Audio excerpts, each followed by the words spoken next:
Dear delegates, no, it's not. Dear delegates, before we start, a housekeeping announcement. As you know, COVID is still with us, and we recommend delegates to wear masks and observe social distancing. Masks will be made available throughout the facility for your use.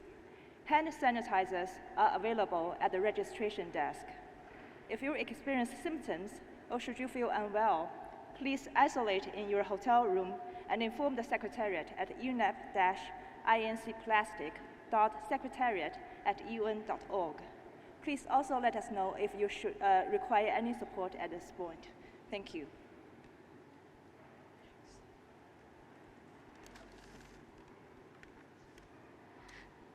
Good afternoon, everyone. I will keep it short so that we can get to the actual dialogue. I'm delighted to join you all here today for this dialogue. This is a bit of an experiment, something new that we're trying. So please forgive us if we don't get it right this first time. But we are all eager to innovate where possible. As the Secretariat to the process, we've had a chance to speak with many of you in the preparations for this INC and to hear out what you'd like to see. The one thing that is clear is that stakeholders are deeply engaged in this plastics agenda, and I'm not just saying it, the numbers do. With nearly 1,000 member states registered and over 1,300 observers, the numbers say it. They were here before this mandate came to life, and alongside member states have helped shape the path that we are on today. Yesterday and this morning, we heard member states voice their thoughts on what they would like to see as we begin this work to draft a global treaty. And we will continue to hear these voices throughout the week. The Multi-Stakeholder Forum brought with it a creative, vibrant energy to jumpstart this process. It was a powerful demonstration of all voices brought together on the same table. Today, we hope to take this dialogue further and really make it a two-way dialogue, another unique opportunity for all of us to hear each other's voices, to make it a space for ideas and aspirations to be heard, especially for the INC to then take forward the initiation of a multi-stakeholder action agenda. Also, for full participation, this is in the 6 UN languages, in a plenary setting, and is available online through Interactio and YouTube. With that, I am pleased to hand over to our wonderful moderators, Mr. Manuel Pulgar Vidal, Ambassador of the Climate Action Agenda and champion of the CBD Action Agenda, and hopefully also will be an ambassador for the plastics agenda. And Anjali Acharya, lead on the global plastic portfolio for the World Bank, who kindly agreed at the last minute to jump in with great enthusiasm to support us. Over to you. Thank you.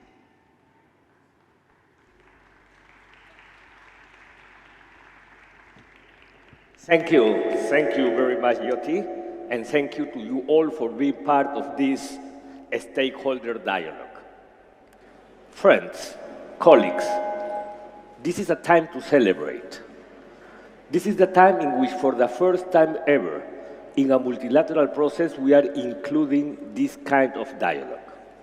It is the first time ever in which we are negotiating and discussing a legally binding instrument by including time to listen each to other, to share ideas, to share experience, to showcase actions, and that is fantastic.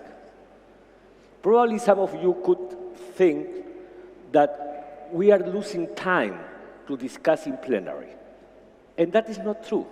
We are gaining benefits. We are gaining time because the discussion that I am sure we will have because of today's sessions and the outcomes of today's stakeholder dialogue will not only benefit the process, but also its outcome, and for sure will build legitimacy and credibility to this process. So that is why the importance of the stakeholders dialogue. Jyoti mentioned, I've been in some way working for many years in the climate action agenda and currently in the biodiversity action agenda. And in both cases, those agendas have demonstrated how effective they could be, not only to negotiate and to discuss next steps, but also to implement. That is the idea of today's dialogue. So I animate you all to be an active actor and an active part of the stakeholder dialogues, because today's dialogue also it will complement what we have just had on the last Saturday, the Multi-Stakeholder Forum. And also this dialogue will serve as the basis, as the foundation for the Multi-Stakeholder Action Agenda. Having said that, and before of entering into the two fantastic panels that we will have in today's session, let me first show to you a video that it is highlighting the importance of today's stakeholder dialogue. So please, the video.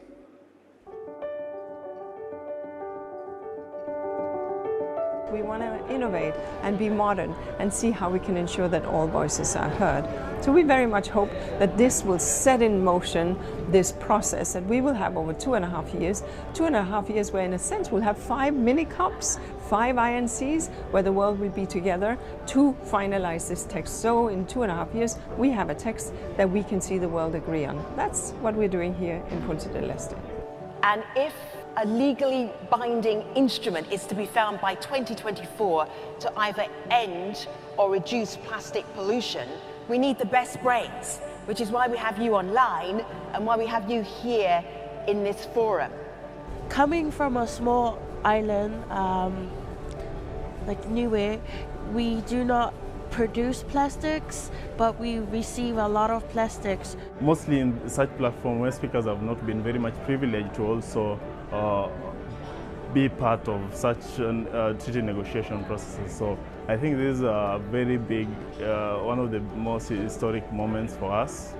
Now the solutions are there and they're going to be in this room, and I'm really excited to hear what they have to say, all the way from the people who are dealing with the design of those products, for example, the chemists in the laboratories, but also from the informal sectors who are actually trying to solve this problem in their community.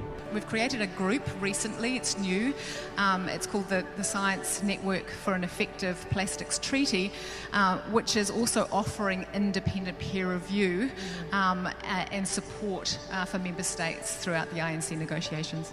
In future stakeholder forums, if we could have outputs collated, for example, in INF documents, so that they're directly informing the process, that would be really important. One of the other really big concerns of civil society is the presence of plastic producers in this space. It's really difficult from our perspective to have an equitable stakeholder input when you have the companies that are directly driving the plastic pollution crisis having an equal seat at the table with those communities that are impacted by the effects of plastic pollution. I think the whole premise behind the setting up of this multi-stakeholder forum was to hear different voices. And to see that all the participants in every table were engaging into discussion and bringing their ideas and their positions to this debate. There needs to be some sort of accountability of the member states to make this forum work. Ideas and voices must circulate before plastics can circulate. We need each of our perspectives to identify those actions that can be most effective to end plastic pollution. The idea of finding common solutions that we can implement right away, and starting to build that sense of what's possible through success. If this treaty is not politicized, it is actually a key to a plastic-free future. Now, we are not anti-plastic. We are anti-plastic in the environment.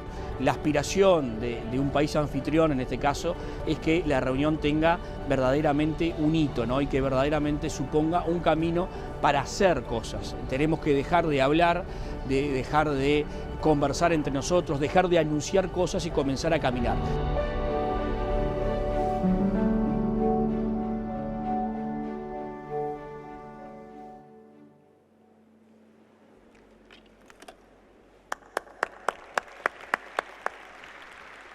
Fantastic video. All the voices together towards a collective objective, towards a legally binding instrument to address plastic pollution. By working together, by integrating different voices, by walking towards that collective objective. So before entering into our two fantastic panels for today, let me introduce Sheila Agarwal Khan, Director of the Economy Division of UNEP, that will summarize the results of the Multi-Stakeholder Forum that we had on last Saturday. Sheila, please. Good afternoon. Good afternoon, delegates. Over the next 10 minutes, I will go over the summary of what came out of the Multi-Stakeholder Forum that was held on Saturday. We had about 1,000 participants, 500 or so of which were here in physical form, and the others participating online. And across the online and physical participants, we had a regional mix across all regions of the globe. We had a stakeholder mix across all stakeholders, from some 38% NGOs to governments, industry, intergovernmental organizations, scientific institutions, youth, civil society, and some were not listed to any specific group. The day started with Minister of Environment, Mr. Adrian Peña from Uruguay, who talked first about plastics being the biggest example of unsustainable consumption and production. He talked about our use and throwaway society. We then went into what the science tells us is needed for a system change. From one, reducing the size of the problem, eliminating unnecessary plastics, for example, single use, to removing hazardous additives in plastics. We talked about plastics that are built for circularity at the design stage upstream, and then once they go into the economy, how do they circulate in the economy in a circular manner through reuse, refill systems, through recycling systems, and then what do you do with waste when it comes to the recycling end? And if not recycled, what do you do with the legacy plastic that appears in the environment? So the stakeholder discussions that Saturday were revolving around three areas: eliminating and designing for circularity, circularity of plastics when they're in the economy itself, and then what you do with waste minimization and remediation. And the outcomes across these different roundtables that were held asked for a set of guiding principles that should land their way into the treaty. They asked for, one, the guiding principle of making the circle of plastics smaller by reducing plastic production in terms of, for example, the volume of plastics that cannot necessarily be turned into a circular plastic. They asked for another guiding principle, which was to use a life cycle analysis of plastics, and then a risk assessment of alternatives so that we don't end up with an agreement that then causes problems in another part of the atmosphere. And then lastly, as a guiding principle, they asked for regulatory frameworks that take into account human rights and that are built on science. Within each of those groups, there were a number of actions that were asked for within a global instrument. There was an ask for the elimination side of things, so bans in single-use plastic products, addressing the issue of toxic additives, and reducing the overall range of polymer types so that there is less of a problem to handle. There were then questions on design for circularity, and the groups asked for the global instrument to look at the kind of incentives needed for innovations in design, to have incentives for alternatives that are not harmful and that can replace the more harmful substances that we currently have. They asked for legally binding standards that would govern private sector action. And they asked for traceability and transparency. On the issue of circularity in practice, the groups asked for having more extended producer responsibility schemes that become mandatory schemes within the treaty. They asked for looking at international trade and how to avoid international trade in plastic waste, especially where there are no recycling capabilities in countries, something that the Basel Convention also deals with. And they asked for fit-for-purpose infrastructure. They asked for bans of exporting plastic waste where there's no capacity. They asked for public procurement and then looking at trade regulations. On waste management, there was a resounding call for including informal waste pickers into better and safer and more stable jobs. And there was an ask for policies to reduce illegal dumping of hazardous waste. And then lastly, on financial mechanisms, there were asks for innovative mechanisms from extended producer responsibility schemes, producer pay systems, taxes, and then lastly, accountability and bringing in consumers and the information they would need. In the second part of the roundtable discussions was a discussion on what to do with the multi-stakeholder action agenda. And the stakeholders here asked for a way of structuring an action agenda by sector or by polymer type and the different stakeholder groups, and that actions could be taken by each of the different stakeholder groups in tandem with the negotiation of the plastics instrument. They asked for also, in terms of further evolution of this process as the INC progresses, there were calls for looking at how to discuss agenda items of the INC or specific technical issues that the INC faces prior to each INC, so that the member states could benefit from the advice and suggestions from different stakeholders. And they asked for opportunities for then these stakeholders to communicate some of those challenges and gaps directly to policymakers. Thank you very much.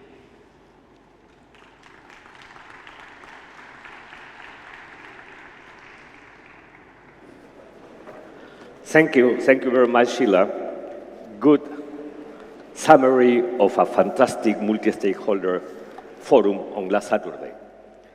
So, before moving into our first panel, let me remind to you all the objective of today's dialogue.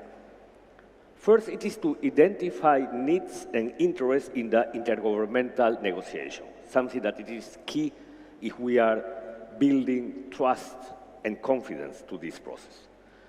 It is to facilitate a two-way dialogue to allow a diversity of voices during negotiations. And finally, it is to provide a space to share ideas for the future of the dialogue and how to initiate a multi-stakeholder action agenda. Those are the three objectives. So in the two panels that we will have today, discussions, conversations, the dialogue itself, it will move around three main elements. The first one, it is showcase. We are not starting from scratch, for sure. Many organizations can show how much they are working towards our now collective objective for this legally binding instrument. So we will see action, and also we will identify contributions and needs. The second one, it is to listen about expectations around the treaty, structure and content, because as you know, tomorrow in plenary, you will discuss those topics, and it is important to listen the voice of the different stakeholders in relation to the treaty itself.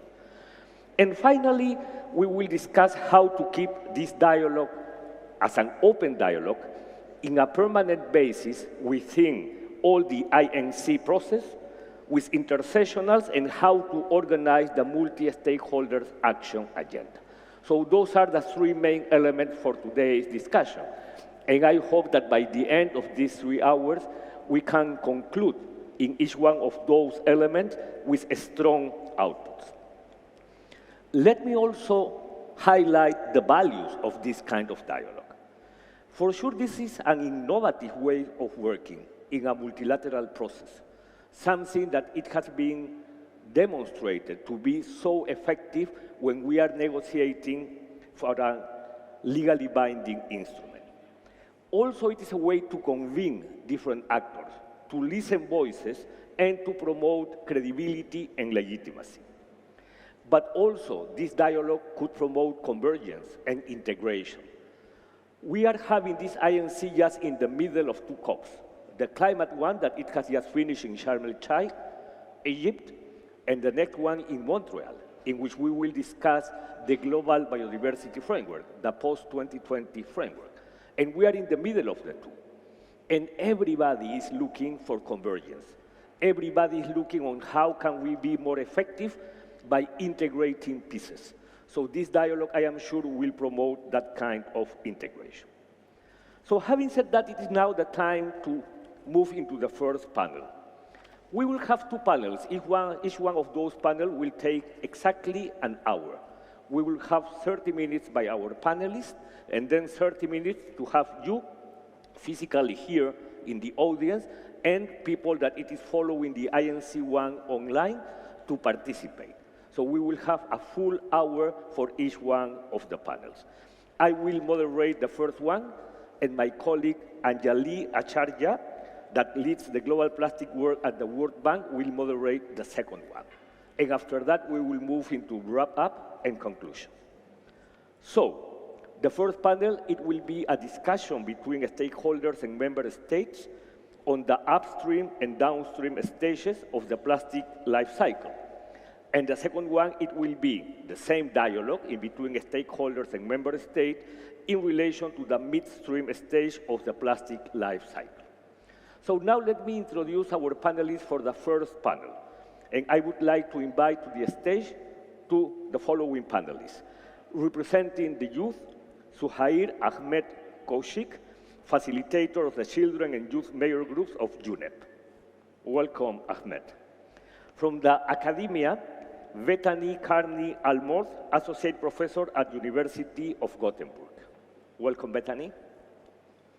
From the petrochemical sector, Stuart Harris, Senior Director of Global Plastic Policy, Plastic Division, American Chemistry Council. Welcome, Stuart.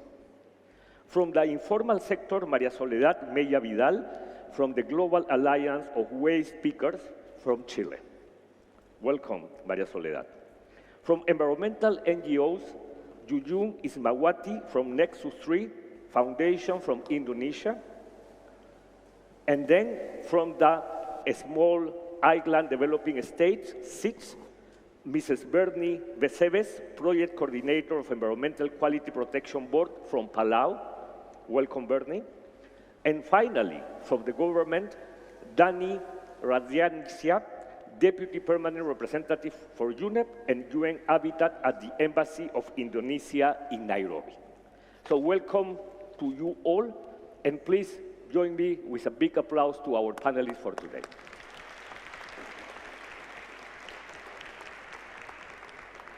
Okay, friends, so I will move now to here. You know that we have a couple of questions for each one of you, and I would like to encourage you for 2 things. Try to take no more than 5 minutes in your intervention, and I hope that we can do it very interactive, and also put the mic close to your mouth to listen you all clearly. So to you first, Suhair Ahmed. So the idea for today it is to discuss what is the role of your stakeholder group And what will be your actions to end plastic pollution by 2040? But also, if in your answer you can also address what do you need to see in the treaty? What should the treaty cover? Bismillahirrahmanirrahim. Hello everyone, I'm Zuhair from the Children and Youth Mature Group. So first of all, young people are driven by emotion and feeling, and they feel that the entire society is impacted by this plastic pollution. And they are obviously concerned about it, and they have taken actions in many spaces. First of all, the role of young people. Young people are the most innovative ones. We are innovating a lot of eco-friendly alternatives of plastics, and we are trying to introduce to the market and to the people so that they use that and reduce the plastic pollution. And another role that young people is playing very good is that we are raising awareness among other stakeholders.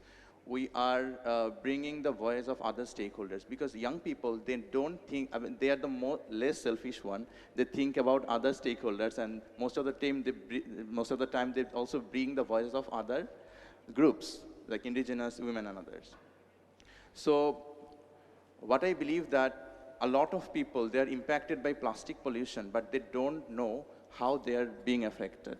So young people, they should play a very important role in educating fellow youth and raising awareness about this INC process and the ongoing process for the global treaty on plastic pollution. And they should, make governments, businesses, and other stakeholders accountable because it is affecting our life, and the decisions being made here will be impacting our life and the future generations as well. And I just want to cite an incident from Dhaka that in many cases we have seen the young people from the low-income group, they are forced to live in a very hazard-prone area.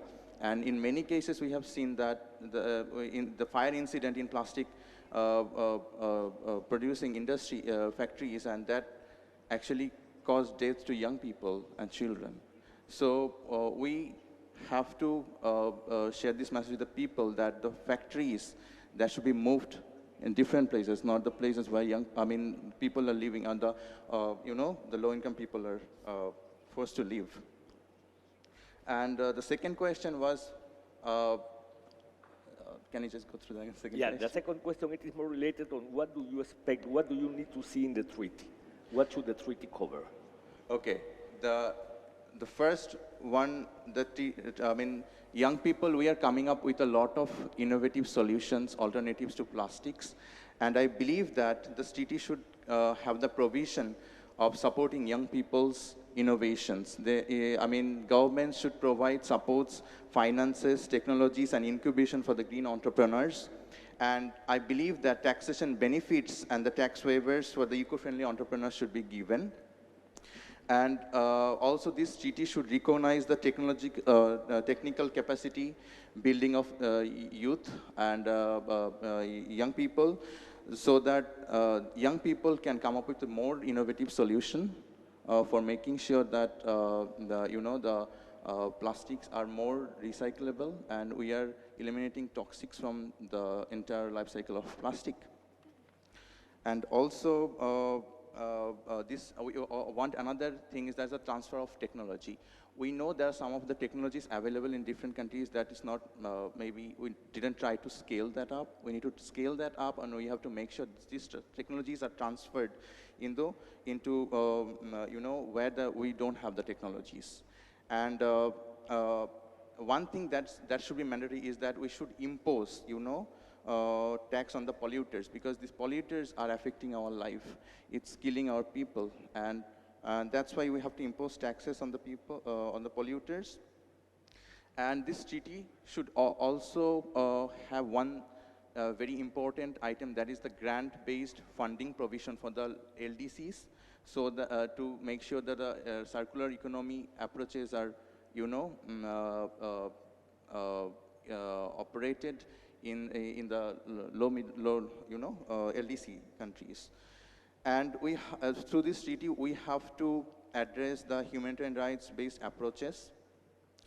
And we also should recognize the role of young people, because young people are playing a lot of roles. I mean, most of the time young people are often seen as the very homogeneous group, but young people are the most diverse one. We are early career scientists, we are educators, we are activists. So we have a lot to play, but it's not often recognized by our older generations. So, I mean, this treaty should recognize the power of youth, the role of youth that we can play to eliminate plastic or end plastic pollution by 2014. And also, I mean, obviously this process is ongoing, and what I believe that young people should have their voices heard, because most often we don't have any, we cannot provide inputs to the negotiations, right? We have Children and Youth Major Group, we provide general remarks, and for the policy positions that our countries are coming up with here, I think that they should also, you know, operationalize their national processes for accumulating information and recommendations from different stakeholders. And most often we have seen that some of the member states, they prefer to sit with the experts for, you know, for maybe forming their policy position, but they also need to sit with youth and children for that. I think that that can be done. And obviously, we also need to think about cleanups. I think funds should be available for cleanups, because we have dumped a lot of plastics in the ocean already.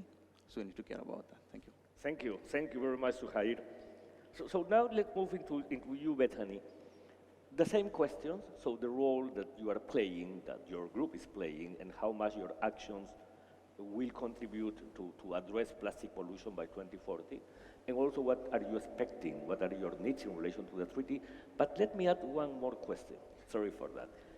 What is the add value that you see on this dialogue, this kind of dialogue as part of the INC? Yeah, thank you. I just want to start by saying that I'm very grateful for the opportunity to be here and to speak with you today and just... No. Please, could you... The microphone is working. Yeah, yes. now it's working. Okay. Yeah. No? Yeah? My name is Bethany Carney Almroth. I'm a professor at the University of Gothenburg in Sweden. I'm a researcher with expertise in environmental science, and I'm here as a member of a network of science. Could we have a second mic, please? Ah, you have it. Thank you. Okay, is this better? Yeah, okay, we'll try this one. I'm here as a member of a network of scientists with very broad expertise in plastics, ranging across the globe in different regions, but also across different disciplines of science. We're interested in looking at describing the aspects of problems associated with plastics, but also solutions. And the reason that we're all here right now is because of the planetary crisis associated with plastics. And the UN recently recognized the triple threat that the planet is facing, which is the nexus between climate change, biodiversity, and pollution. Science is helping us to understand those problems and how plastics plays a role in the interconnectedness between the threats that we're facing. Scientists can help support this process, this treaty process, by drawing on our expertise and our knowledge and helping to provide robust scientific evidence and expert opinions on the problems that we're facing, as well as on potential solutions, and helping us to try to avoid conflicts where we might see regrettable substitutions or conflicts in goals in the solutions that we're trying to put forth. But if I specifically address our task here on the first panel, upstream and downstream, I'd like to recognize that plastics are largely today produced from fossil fuels, and we have an unsustainable practice of extraction. And already at that stage in the life cycle of plastics, we're seeing environmental damage impacting environmental health and human health. And that plastics are very complex materials, and the markets that we see today are very complex, which has already been referred to, that we have many different polymers on the market, many different chemicals, tens of thousands specifically, and we know that many of these have hazardous properties. And if we're going to connect upstream and downstream, we need to be very aware that we have to consider end of life already at the design stage. So we have to understand the products that we're producing, how we're producing them, what is going into them, what kinds of materials that we're working with, what kinds of chemicals we have there, because this will greatly affect how we're using the materials, how we might be reusing them, and how we're managing waste for those things that cannot be recycled. So the circular economy that we're striving to achieve does not really exist yet. And there are no recycling techniques today that are both safe and scalable to help us really address this problem in a meaningful way. We might be able to get there if we can design for that, but we're not there right now. So plastics and chemicals pollute the entire planet today, and science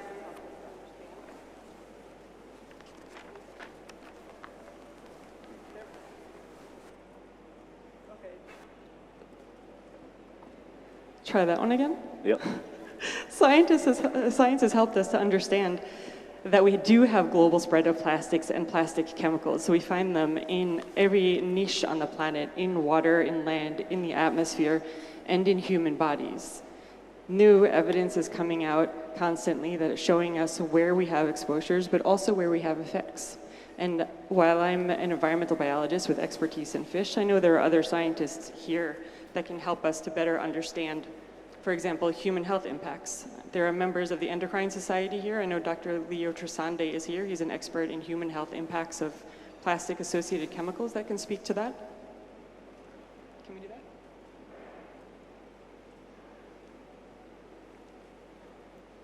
Maybe we can do that later. Later. Yeah. Okay, so in finishing my opening comments, I would just like to say that the aim of science and scientists here is to work with capacity building and knowledge exchange so that the leaders in negotiating this treaty are able to make their decisions equipped with the best available knowledge in science. I'll stop there. Oh, thank you. Thank you, Bethany, and sorry for the technical difficulties. But let me move to you, Stuart. You are from the petrochemical sector. And Bethany mentioned well the triple threat. No, we know IPBES a couple of years ago when mentioned the drivers of nature loss or biodiversity loss. One of those is related to plastic pollution. It's clear. And when we think about the climate debate, we know that one of those big challenges it is related to phase out gradually of fossil fuels. So the role and the actions of your sectors are key when we think about end plastic pollution by 2040. So how can you, your sector for sure, can contribute to that objective and also what you are expecting for the treaty? So thank you. I am not sure if it is a problem of battery or antenna. Thank you. Check, check.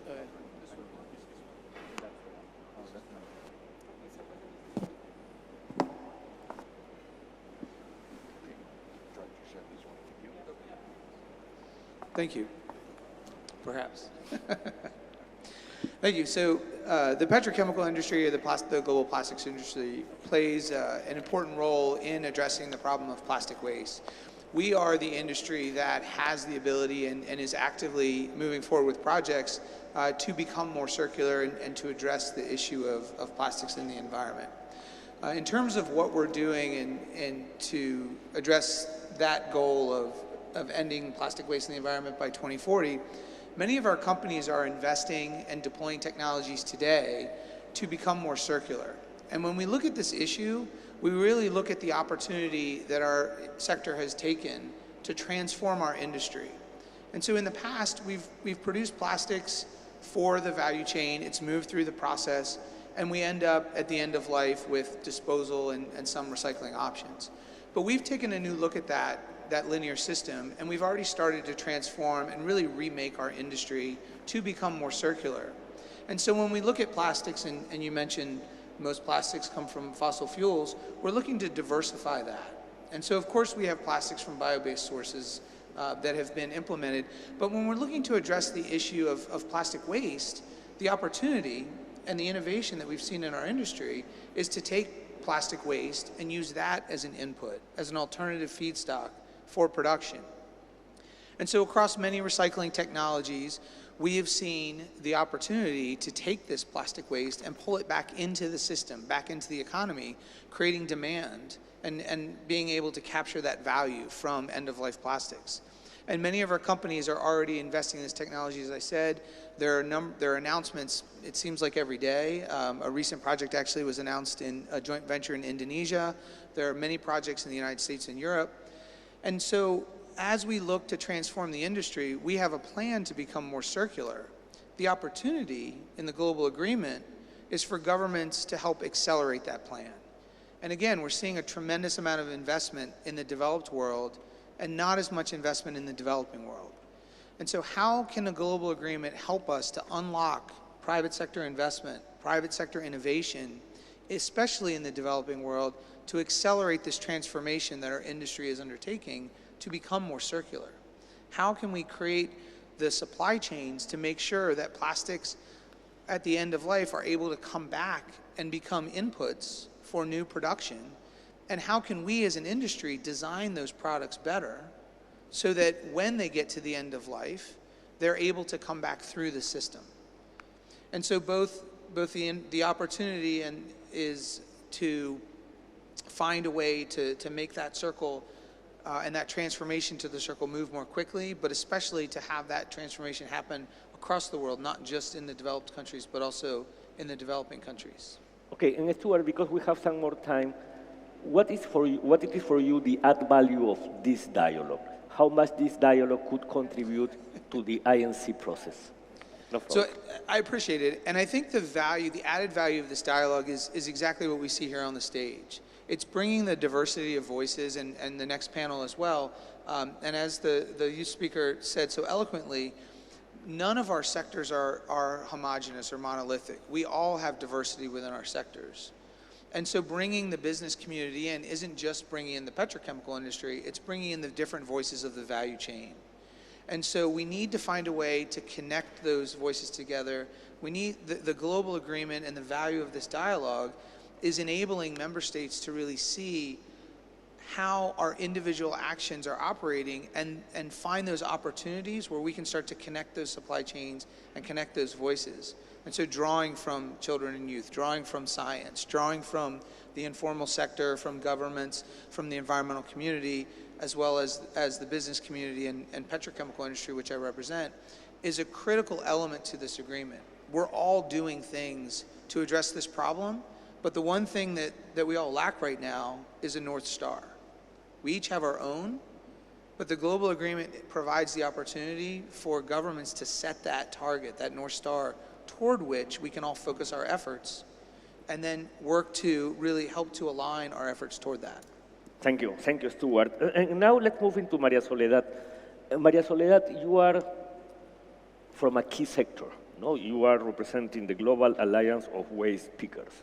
And Stuart referred to the circularity, so you are the agent of circularity in some way. Sí.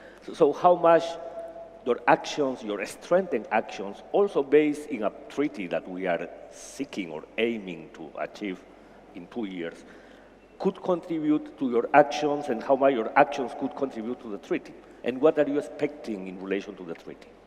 Sí, ok. Muchas gracias por permitirme estar acá y poder hablar desde nuestro escenario, nuestra mirada del mundo de los recicladores. Yo represento a más de 20 millones de recicladores en el mundo, y cuando pregunta cuáles son las acciones que vamos a hacer frente a este escenario tan complejo y frente a este tratado por los plásticos, yo les puedo decir que nosotros llevamos cuatro generaciones de recicladores haciéndonos cargo de esto. Ya hemos hecho aportes prácticos y concretos y los seguimos haciendo. Hemos recolectado más del 60% de los plásticos que están dando vuelta en el mundo, y nos hemos hecho cargo de una contaminación que ni siquiera sabíamos que íbamos a tener que hacernos cargo. Sobrevivimos con los residuos y nos alimentamos con eso. Pero hoy día entendemos que la labor nuestra es sumamente importante y es fundamental. Hemos logrado organizar a los recicladores a nivel internacional construyendo una alianza internacional donde realmente podamos tener voz y podamos también poner nuestras peticiones en este escenario. La contribución de nosotros es histórica. Tenemos recicladores que tienen alrededor de 90, 60, 80 años recolectando residuos y viviendo de ellos. Y creemos que el aporte de nosotros es sumamente claro y concreto, pero sabemos que tampoco es suficiente. Entonces también hoy día hemos levantado un grupo de amigos de recicladores, acercándolo a cada una de las delegaciones internacionales para que también sean representantes de nuestra voz en este espacio, para que realmente digan que nosotros somos tan importantes como todos los actores que están acá y como lo acaba de mencionar el caballero acá al lado mío, que creo que es importante que cada uno de nosotros aporte en este proceso, pero entendiendo las responsabilidades de cada uno y qué aporte debemos hacer realmente. Somos, como le digo, más de 20 millones de recicladores en el mundo que no hemos hecho cargo de esto, sin pago alguno. No hemos recibido nunca un pago por lo que hacemos. Vivimos del material, de la venta de nuestro material, con pagos muchas veces miserables, que no alcanzan ni siquiera para poder sustentar nuestros hogares. Pero es lo que nosotros aprendimos a hacer y nos inventamos este trabajo. Hoy vimos un escenario completamente complejo frente a las políticas que se están implementando a nivel nacionales. Y sobre todo también en este tratado de plástico, ¿cuál va a ser el resultado de esto? Si realmente van a tomar en cuenta a los pioneros, a los que partimos haciéndonos cargo de un residuo que nadie se quiso hacer cargo, que fuimos nosotros. Nosotros le dimos un valor en la calle a un material que nadie le quiso dar valor. Y aquí estamos, tratando de entender y comprender y cómo podemos ser parte de esta negociación. Necesitamos también que sea un momento importante para nosotros, que se reclame realmente la transición justa de parte de nuestras delegaciones. Nosotros representamos a cada uno de los países que están acá. Y necesitamos que ustedes también hablen de nosotros y que digan que realmente se va a hacer un proceso de transición justa donde realmente podamos ser incorporados los recicladores en este proceso. Que se reconozca nuestro trabajo, que se pague por nuestro servicio. Y tenemos ambiciones muy grandes en este proceso, que sea realmente vinculante, que realmente sea participativo, que sea equitativo, que no tengamos muchos de uno y pocos de otro. La sociedad civil tiene que decir mucho. La sociedad civil es parte de la consecuencia de las contaminaciones. Ojalá que la petroquímica también se haga cargo de los contaminantes que tienen cada uno de sus plásticos. A nosotros nos afecta en nuestra salud, nos afecta directamente. Porque vivimos en los vertederos, reciclamos dentro de los vertederos. Y la emisión de gases junto con los plásticos se genera una toxicidad muy grande que muchas veces ustedes desconocen. Hay que estar en un vertedero para entender realmente lo que sucede ahí y la contaminación de gases que hay dentro y cómo se mezclan los distintos residuos y se genera un gas muy tóxico que hoy día nos está enfermando de cáncer, problemas renales, problemas pulmonares. Entonces creemos que tenemos que estar acá, creemos que podemos hacer un aporte importante. Somos de verdad los que no hemos hecho cargo de esto, somos de verdad los que hemos recolectado los residuos, mucho antes de que empezara la situación crítica de lo que es el calentamiento global, la huella de carbono y sobre todo la contaminación por plástico. No solamente recolectamos los plásticos, también recolectamos todos los residuos que se generan a través de las grandes transnacionales que sacan al mercado y que nosotros consumimos y que responsablemente las tiramos a la basura. Deben haber políticas claras y concretas con respecto a la gestión de residuos. Y por eso instamos a las naciones a sumarse al grupo de amigos de recicladores. Necesitamos que ustedes también sean nuestra voz en cada uno de nuestros países. Las políticas que se implementan en nuestros países también nos están dejando fuera de la cadena del reciclaje. Y lo hemos hecho por toda nuestra vida. Entonces es importante, ¿quiénes son realmente los que estamos aportando en cosas concretas? Somos nosotros. Y lo hemos hecho inconscientemente. Pero hoy día más consciente que nunca. Así que hacemos un llamado a todas las naciones a hacerse cargo también y sobre todo a las petroquímicas, a hacerse cargo realmente de lo que está ocurriendo con respecto al calentamiento y sobre todo el impacto que están generando los plásticos en los vertederos, en los campos, en los ríos, en los lagos. Solamente eso. Muchas gracias. Muchas gracias. Muchas gracias, María Soledad. It is true that the waste pickers has been so historically important in promoting circular economy, recycling, and also a bit sad that historically it's a sector that it has been rejected.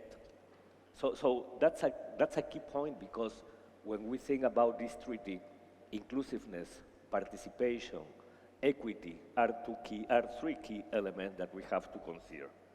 So Yuyun, based on that, based on the role that environmental NGOs has had in promoting the end of plastic pollution, how do you think that role it could be strengthened now when we are moving into a treaty? So what are that level of contribution? What is that level of contribution that environmental NGOs could bring to this process? Yes, thank you, Manuel.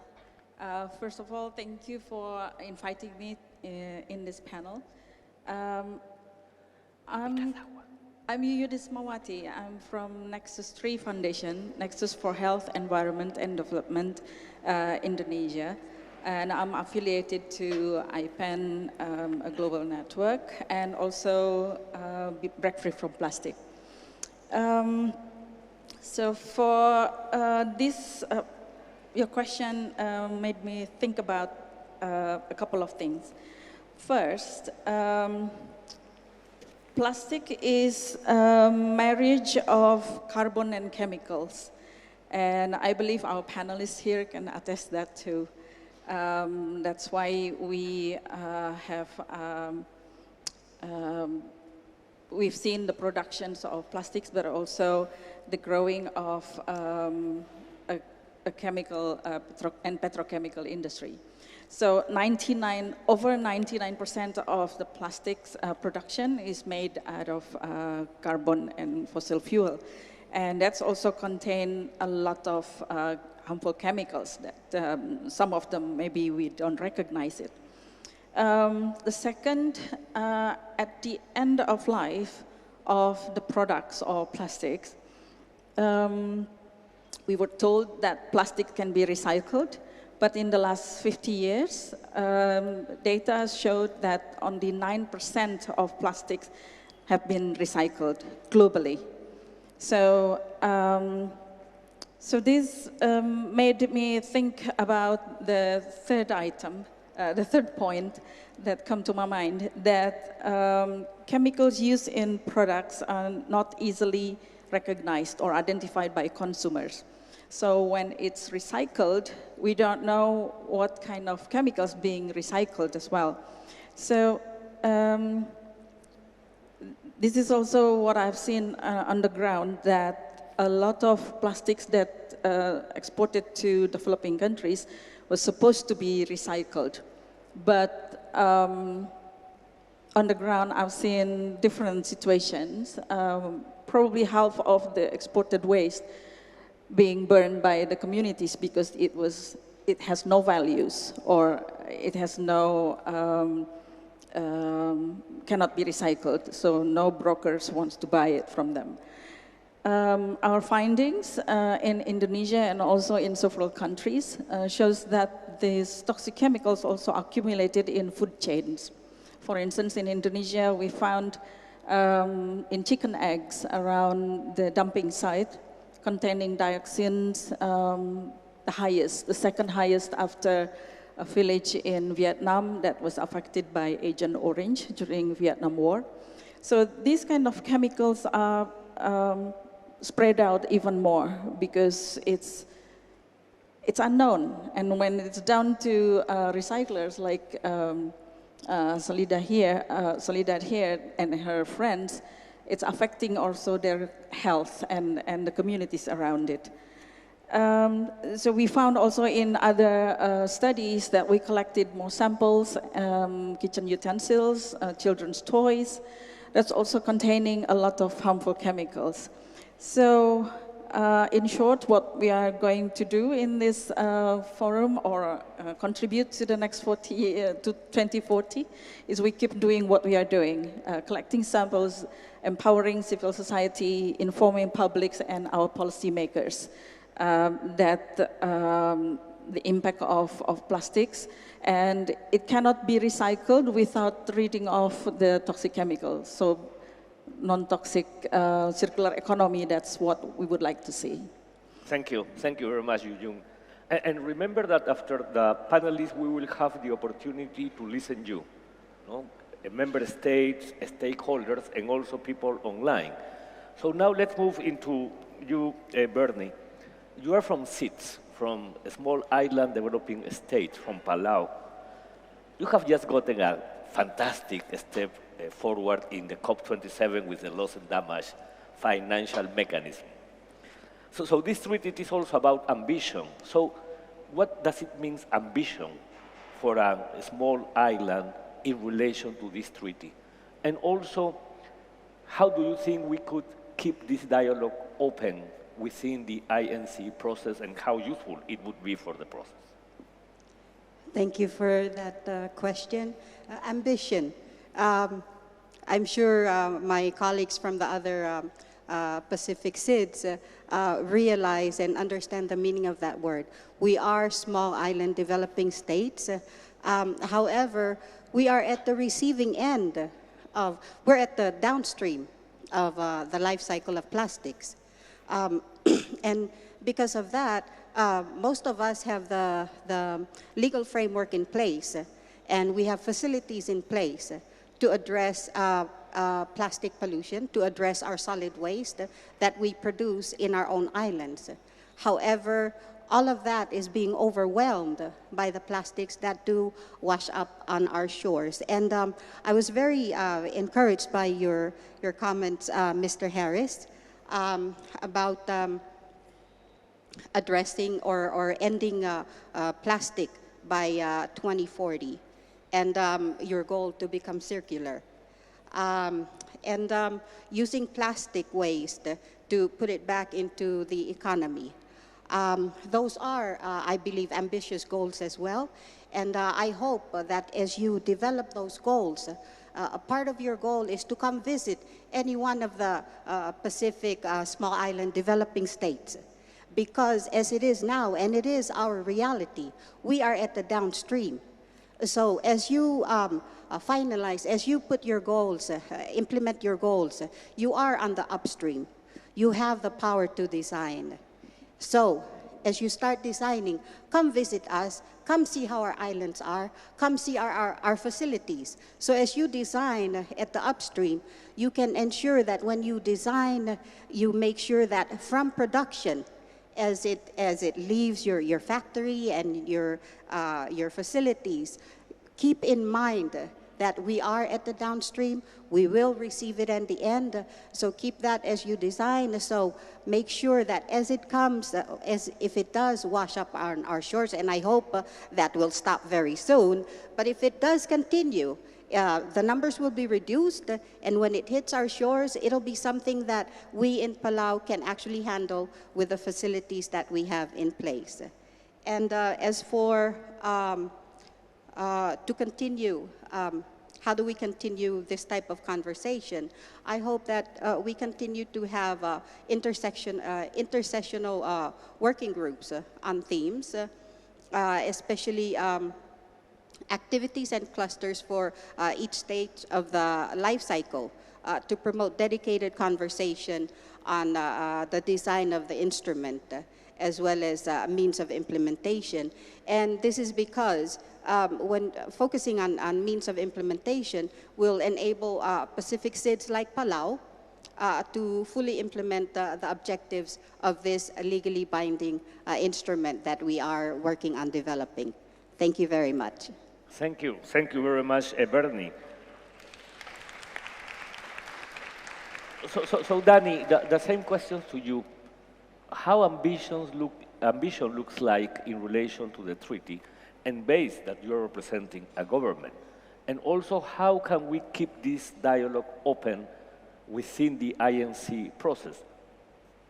Thank you very much for the opportunity. At the outset, I would like to thank UNEP for inviting us to be a panelist, and for the organizer to put me at the last speaker, because it's always beneficial as the last speaker. You have the perks of listening to the previous speakers, and I can just pinpoint I agree with what Zuhair said. I agree what Bethany said. I agree what Yuyun just said. So I mean, it would be easier for me. But ambition, yes, indeed. And we are living in a world of very rich information. And I remember the president of Uruguay, during his opening statement, he mentioned that we live in an era of information, that we cannot be, again, you know, everyone has to be known, has to know everything, because information is very easy. And having that information open up level of ambition for all of us here. But of course, it's always a $1 million question, you know, whether we are ambitious enough, whether those information are enough for us to continue to the next phase. But I would look at it this way. What we are doing now is charting the uncharted. We are doing, we are trailblazing. Boldly go where no one has gone before, right? I know you know that reference. So I think we as member states, we always cherish and value the input and advice and information from other stakeholders, because it informs us, it advises us, it becomes a reference for us as member states to go to negotiation. And with having as many information as possible, we can be more ambitious, you know?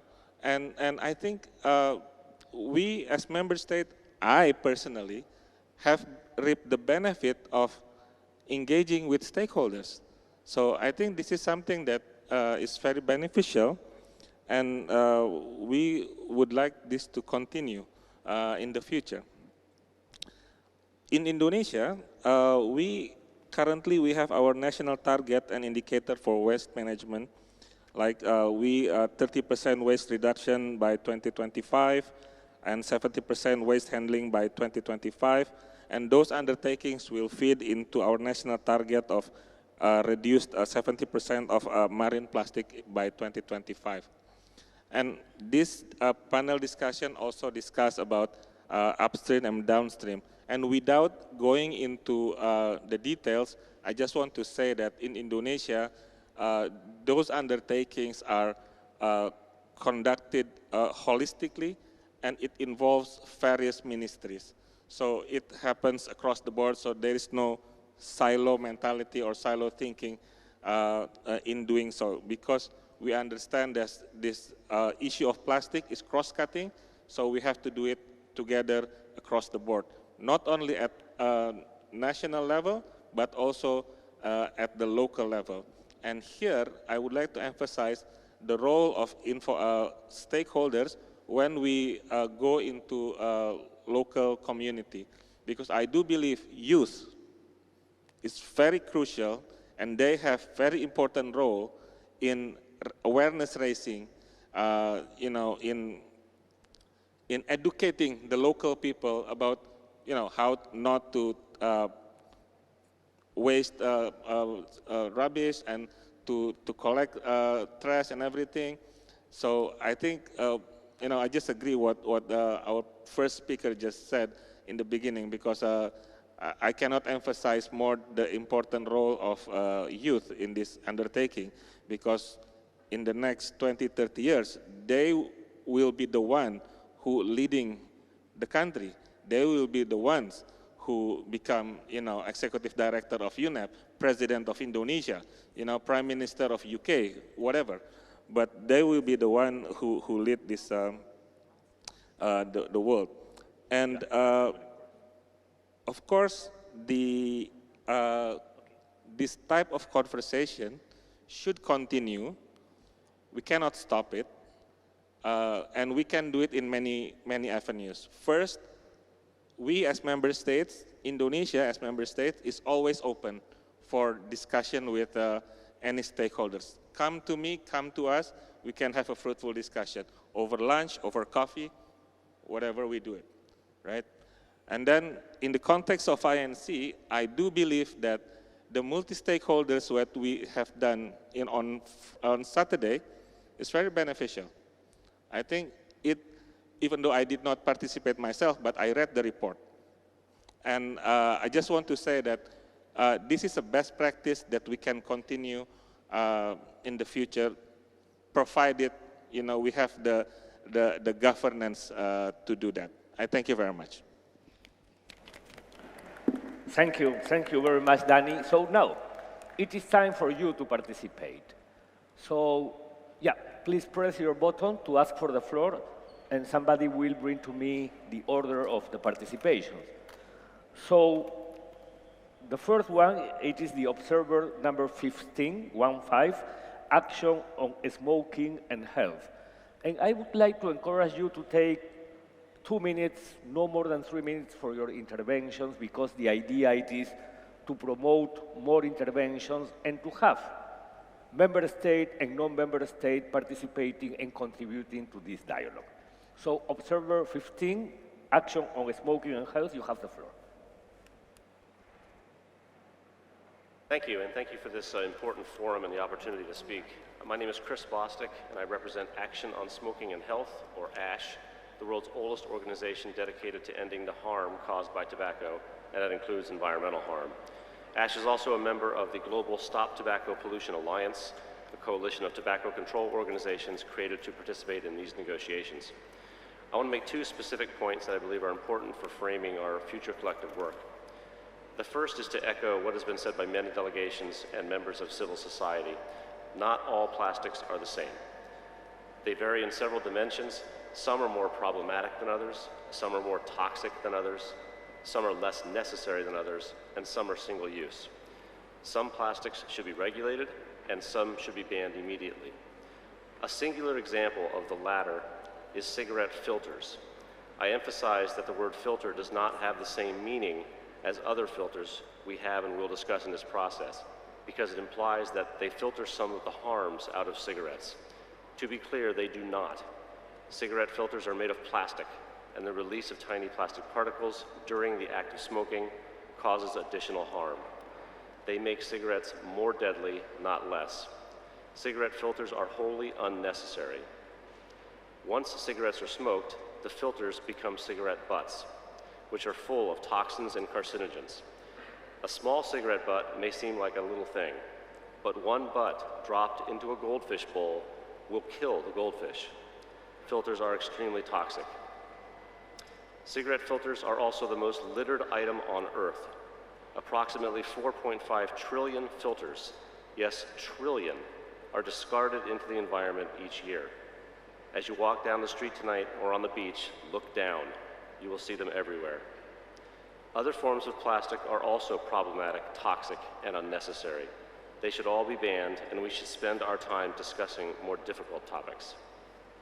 My second point is this. Just as not all plastics are the same, not all stakeholders are the same. I urge delegations to account for inherent conflicts of interest as they weigh input from observers.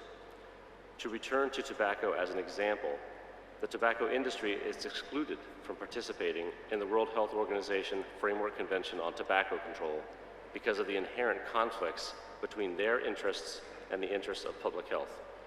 Not all conflicts of interest are as stark, but I urge you to consider those conflicts. The emphasis on inclusivity is laudable, but the problem we address is too severe to worry about ensuring continuing corporate profits. The overall good of society, environmental, health, human rights, and yes, economic, should be our overriding goal. Thank you very much, and best of luck as you move forward. The world is depending on you. Thank you very much for your participation. So now I would like to give the floor to the representative of Saudi Arabia, following for some participation online by Vital Strategy. So Saudi Arabia, you have the floor. Hello. I want to start off by thanking all distinguished speakers for providing an important perspective to this discussion. My question, and it's not necessarily a statement, but more of a question, is to Professor Bethany. You had mentioned unsustainable processes for extraction, and I truly believe that all countries should make it a responsibility to make all feedstock extraction more sustainable. But more specifically, I would like to ask you, what would be your suggested alternative? And I would really appreciate it if you could highlight for us all to know the effects on land use or land loss and water usage, starting from upstream to downstream, while highlighting the end of life cycle. Thank you. Thank you, and thank you for promoting questions, for doing this more interactive. So Bethany, do you want to answer that? Yeah, that was a multi-part question, so yes. I'm going to try to remember all the bits and pieces. I can't see you, I don't know where you are. I'm right here. Okay, thank you. So at extraction, we do have some environmental damage, and there already is leakage of oil to the environment. There's a lot of evidence already at that stage of spills, for example, of burning of some of the products that are being extracted. So we have emissions to the environment already at that stage. And if we're looking at how we might improve that situation. I mean, I won't speak to those technologies specifically. It's not my area of expertise. But if we're going to look at the life cycle of plastics, I think one of the major steps that we can take is to reduce production and use of plastics. So already there, we'll see changes in how much we're extracting and so on. And we heard from some of the others up here that we need to find other sources to start producing the plastics that we do need, because we do need plastics. We will not completely remove them from our societies. They're important in a lot of sectors. That being said, I think we need to be very careful when we're replacing other materials for plastics production. So if we're moving into a circular economy where we're using plastic waste to make new plastics, we have to be very conscious of the chemicals inherent to those products. We need to have increased transparency about what chemicals are being put into plastics through their entire life cycle, so that we can better control where they are and make sure that they're not ending up in places where they should not be. And preferably, we should simplify the market as much as possible to have a smaller number of polymers on the market, a much lower number of chemicals, and especially reducing toxic chemicals in plastics to make sure that we're better able to protect human health and environmental health. And I'm sorry, I forgot the last part of your question.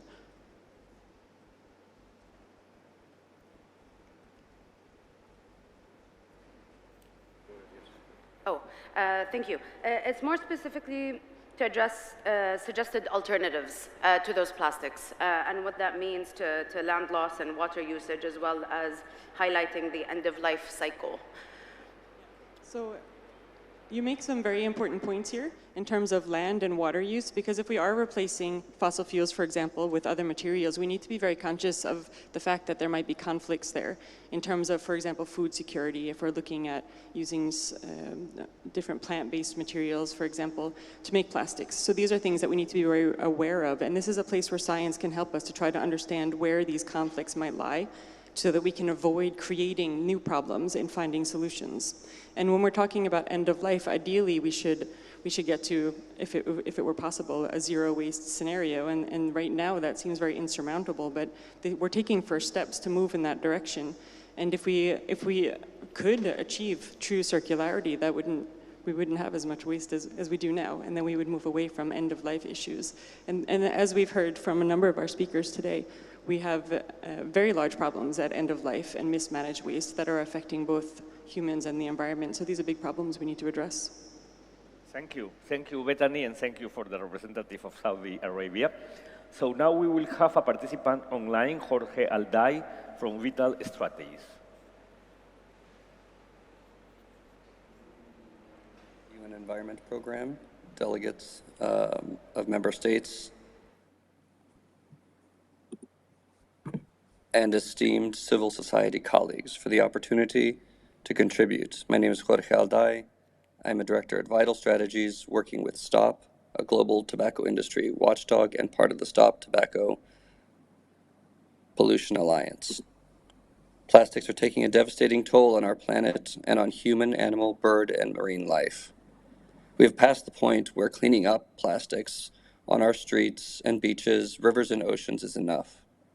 Recycling is not enough, and we can't rely on powerful companies that produce and profit from plastic to do enough on their own. So we need a firm and binding global commitment to reduce all unnecessary plastics. We recognize that not all plastics are the same. Some are necessary, many are not, and some are much more toxic than others. Some clearly harm people and our environment.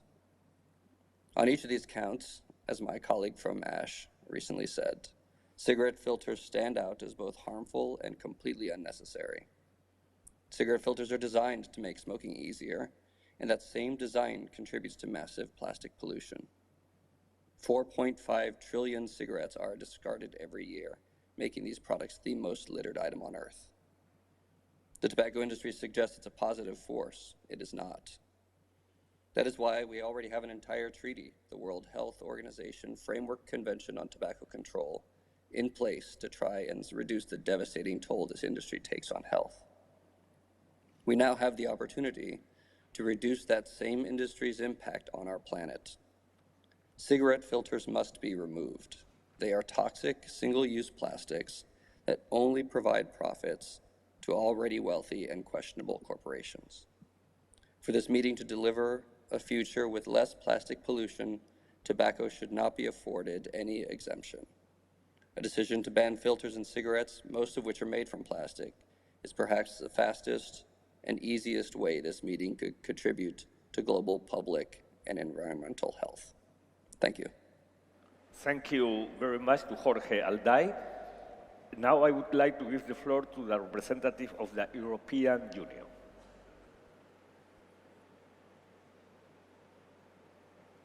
Thank you, and thank you to all panelists for the extremely interesting presentations and comments. From our side, as we're sitting here and trying to understand how a global treaty could best contribute to making the plastics economy circular, I noted that a number of you were talking about the effects of chemicals, notably on downstream, on the need for upstream and in the design phase to take into account what are the capabilities at the downstream stage. For example, the representative of Palau was very clear about that. Now, as we're looking at that, what I would like to hear the panel maybe elaborate on a bit more would be to understand what is it that we can do nationally, what can we do through voluntary measures, and where do we really see then the need for global rules that would also support your efforts and that would enable a truly circular economy worldwide, given the fact that in the national context, you may understand what the capabilities downstream are, but very often you would not be able to do that in a global economy. So that would be my question. Thank you. Thank you very much for your question. Who would like to take that question? Stuart? And then you? Start you, Stuart. Thank you for the question from the distinguished delegate. I think there are a lot of opportunities in the global agreement, and we've heard through the discussion today about the need for flexibility from governments to develop tailored actions based on their local circumstances.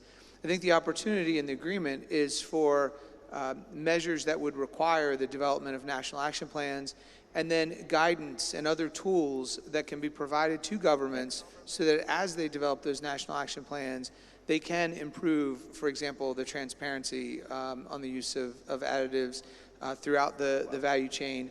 They can also look to make sure that the systems that they have in place on the ground are designed to enable the material to come back into the economy, come back to the producers, to be turned into new plastics, and most importantly, can identify the gaps in the supply chain so that interventions, whether it's an investment, whether it's a policy, or whether it's some other action, can be taken to help to complete that circle. Bernie?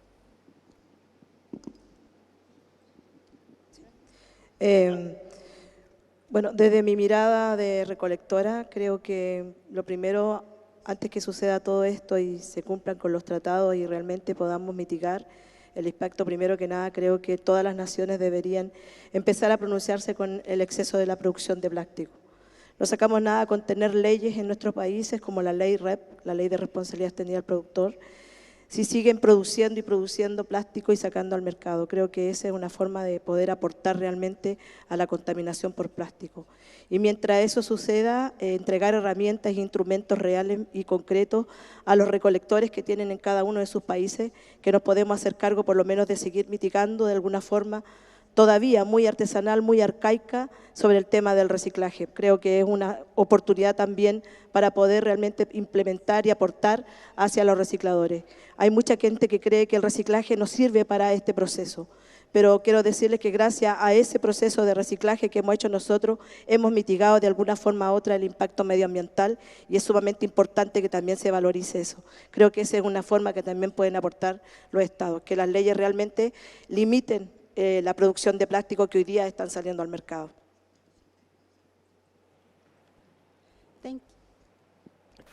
Thank you very much for that question.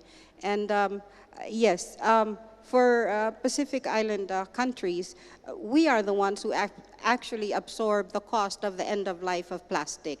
And that is because of transboundary movement. It comes to us by the ocean currents. And as I said, many of the Pacific Island countries, we have legislation in place. If it's not in place yet, it's in development. We have facilities in place to address solid waste management.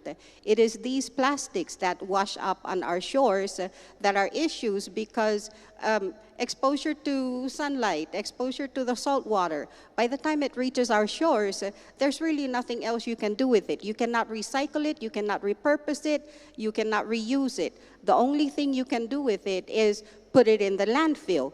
And for Palau specifically, we just opened a national landfill last year. And based on surveys done on the island, it has a lifespan of 25 years. However, with all of these plastics that end up on our shores, that adds to the capacity of the landfill, which in turn shortens the life of the landfill. And for us in the islands, our land actually have names. And that's because they're tied to families, they're tied to ancestors. So if we continue to get these plastics coming to us by the ocean current, it's more than likely that Palau, in the next 20 years, we will have to close the landfill and we will have to find land space to open another landfill. And again, that's family land that will be taken away and dedicated to the management of waste. So that's why we are here. Some of us traveled 30 hours just to get here, so we can be at the table, so that we can be part of the negotiation and to ask countries that develop plastics, close the tap, stop producing single-use plastics. And when you design with us in mind, because Pacific Island countries, we are isolated. It's very easy to say, we put it in a circular economy, you collect it, bring it back to us. To bring it back to you, I'm gonna have to put it in a segregation and transfer station. It's still a pipe dream for us. We're working on putting facilities in place to do that. And then we would have to load it on shipping containers. And from Palau, figure, do we ship this to the US? Do we ship this to Japan? Do we ship it to Korea? And again, the cost will come to us to shoulder. And we are small island developing states. Our main source of economy is tourism. And this plastic, it's killing our environment. It's killing our marine life. It's killing what the tourists come to Palau to see. And therefore, it is killing our economy. And that is a true situation for most Pacific Island states. Excuse me, this is close to the heart. But again, as you design, please come and see us. Come and see our islands. Understand our capacity at the downstream, so that as you design upstream, design with us in mind. And I promise you, I'm sure you'll make a lot more money, and you will be blessed because you're taking care of not only your environment, but our environment as well. Thank you so very much for the opportunity. Thank you. Thank you very much, Bernie. Yuyun, short intervention because we have just gotten to the hour. So short intervention, and let's do this. After June, unfortunately, we won't have time for the other participants that have already asked for the floor. Okay. But what we can do it is to move those interventions into the second panel, if you agree. No? Because we would like to respect the time and also to respect the time of the second panel and the panelists. So, Jun, please. Yeah. My closing will be very short. The plastic crisis now is not plastic crisis, but it's a carbon and chemicals crisis. And we need to have this treaty to regulate and control the productions of plastics. And right now it's out of control because there's no one tell them what to stop and what to do. So we would like also this treaty recognize that plastic recycling is only employed to make more plastics.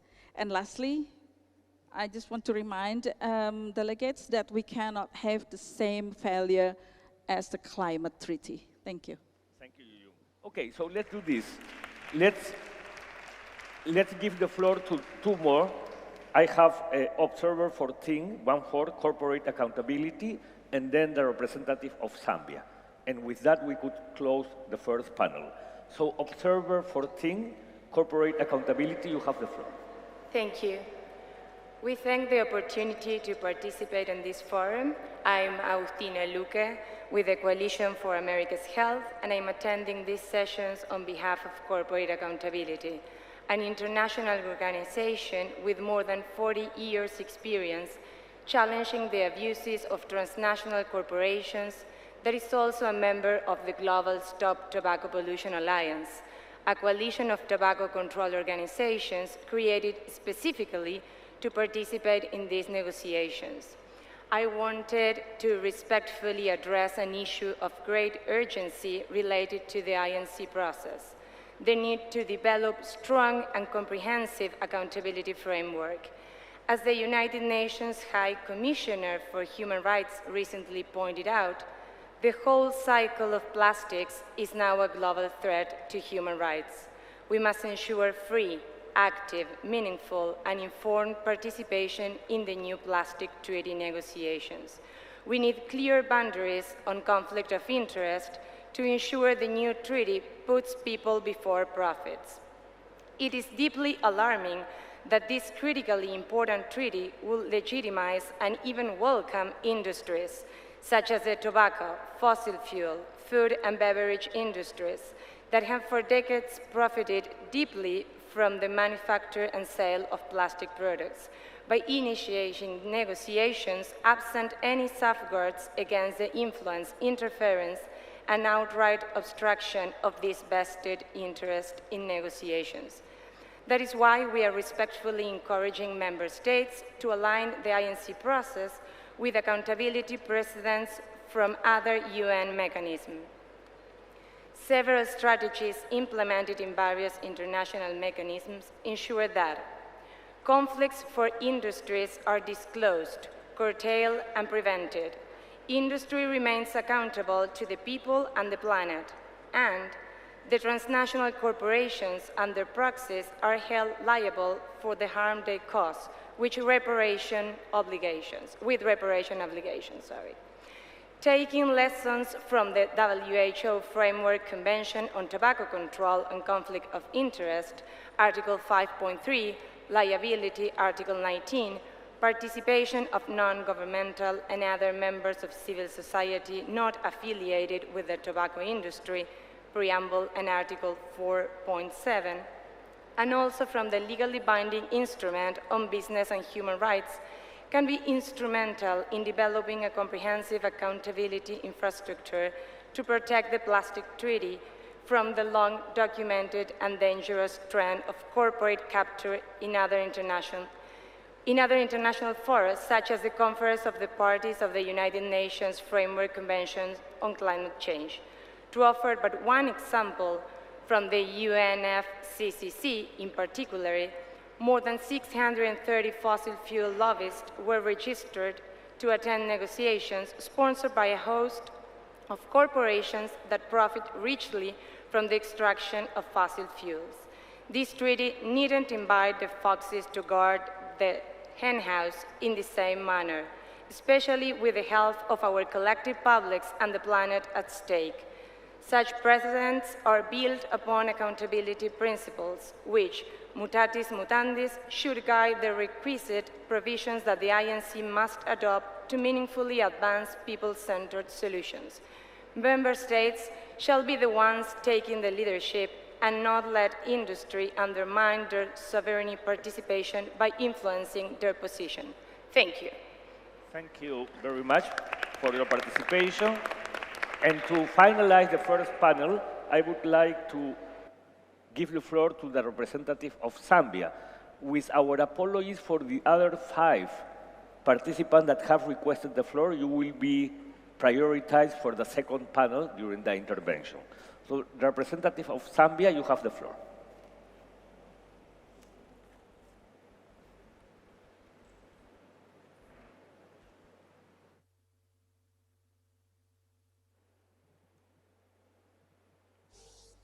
Representative of Zambia?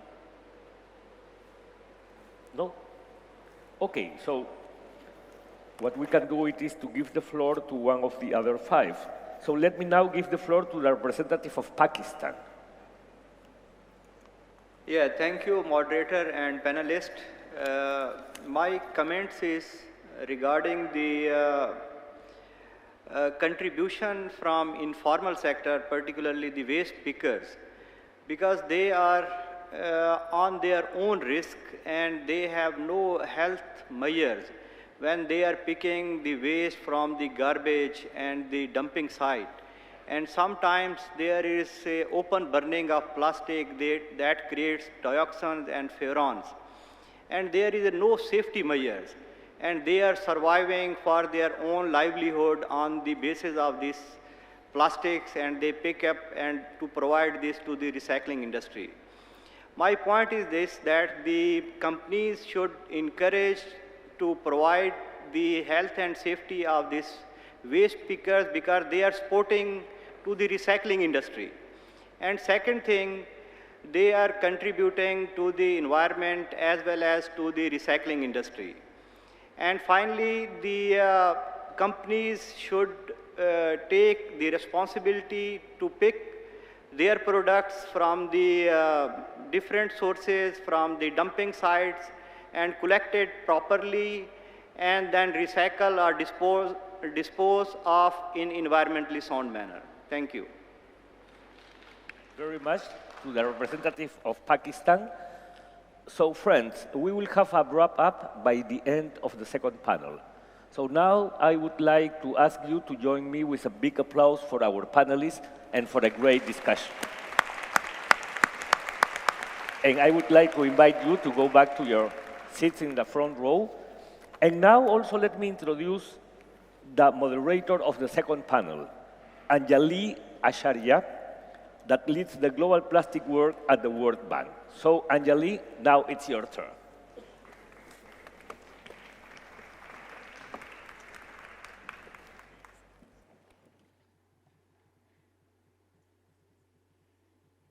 Good afternoon. Hello, can you hear me? Yeah, okay. So good afternoon, ladies and gentlemen. What a fantastic first panel, which really brought around the different voices. When Manuel started his session, he said, this is a time to celebrate. And I would argue this is also a time to come together, because we all have a common goal here. There's a lot more that unites us than divides us. What we need to find is a way to recognize that what we are trying to leave is a legacy for future generations, but not a legacy that's full of plastic. With that, we move to the second panel. And we've talked in the first panel about the upstream and the downstream. And what we're going to talk now about is the midstream, right? And it connects both the upstream and the downstream. So with that, I'd like to introduce our fantastic panel. Representing NGOs, Erica Nunez, Program Officer working on plastics for the Ocean Foundation. Tricia Forelli, representing academia, Associate Professor, Massey University, New Zealand. Representing brands, Jody Roussel, Senior Public Affairs Manager, Packaging and Sustainability for Nestle, which is a member of the Global Business Coalition. Representing an environmental NGO, Ms. Elaine Lucero, Eco Waste Coalition, Philippines. Eileen Lucero, sorry. And from industry, we have Dominique Warre, advisor to the CEO, World Business Council on Sustainable Development. And from government, we have Oliver Buachi, Special Advisor to the Minister of Environment, Science and Technology and Innovation for the Republic of Ghana. So with that, I will move over.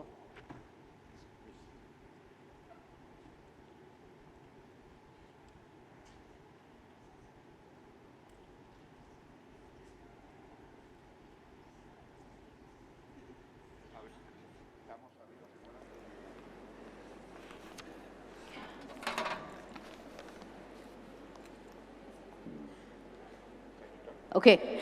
Oh, that was loud. All right. So welcome to you all, ladies and gentlemen. And this promises to be an exciting panel discussion. I want to start slightly differently. I'm going to ask each of you one question. And then I'll come back and ask you a second question. So the first question is going to be really about what each of you from your unique stakeholder group bring here to the treaty. What do you bring? What do you bring from your perspectives on actions to end plastic pollution, on that ambition? And then I will come back to you to ask you, what specific do you want to see in the plastic treaty? And I would really encourage you to be specific on what you want. The first question I'm going to push you to answer in about 2 minutes, and the next one in 3 minutes. And I'm going to be draconian on time. All those in the audience, we had a huge pile-up of people wanting to intervene. So please start now pressing your buttons so that we have you line up, delegations as well as other stakeholders. So Erica, let me start with you. In the Ocean Foundation, you've been working a lot on plastic policies, and indeed, the Ocean Foundation emphasizes the importance of research and policy contributions to this entire process. So from your perspective, what is it that this stakeholder group really brings in terms of actions to end plastic pollution?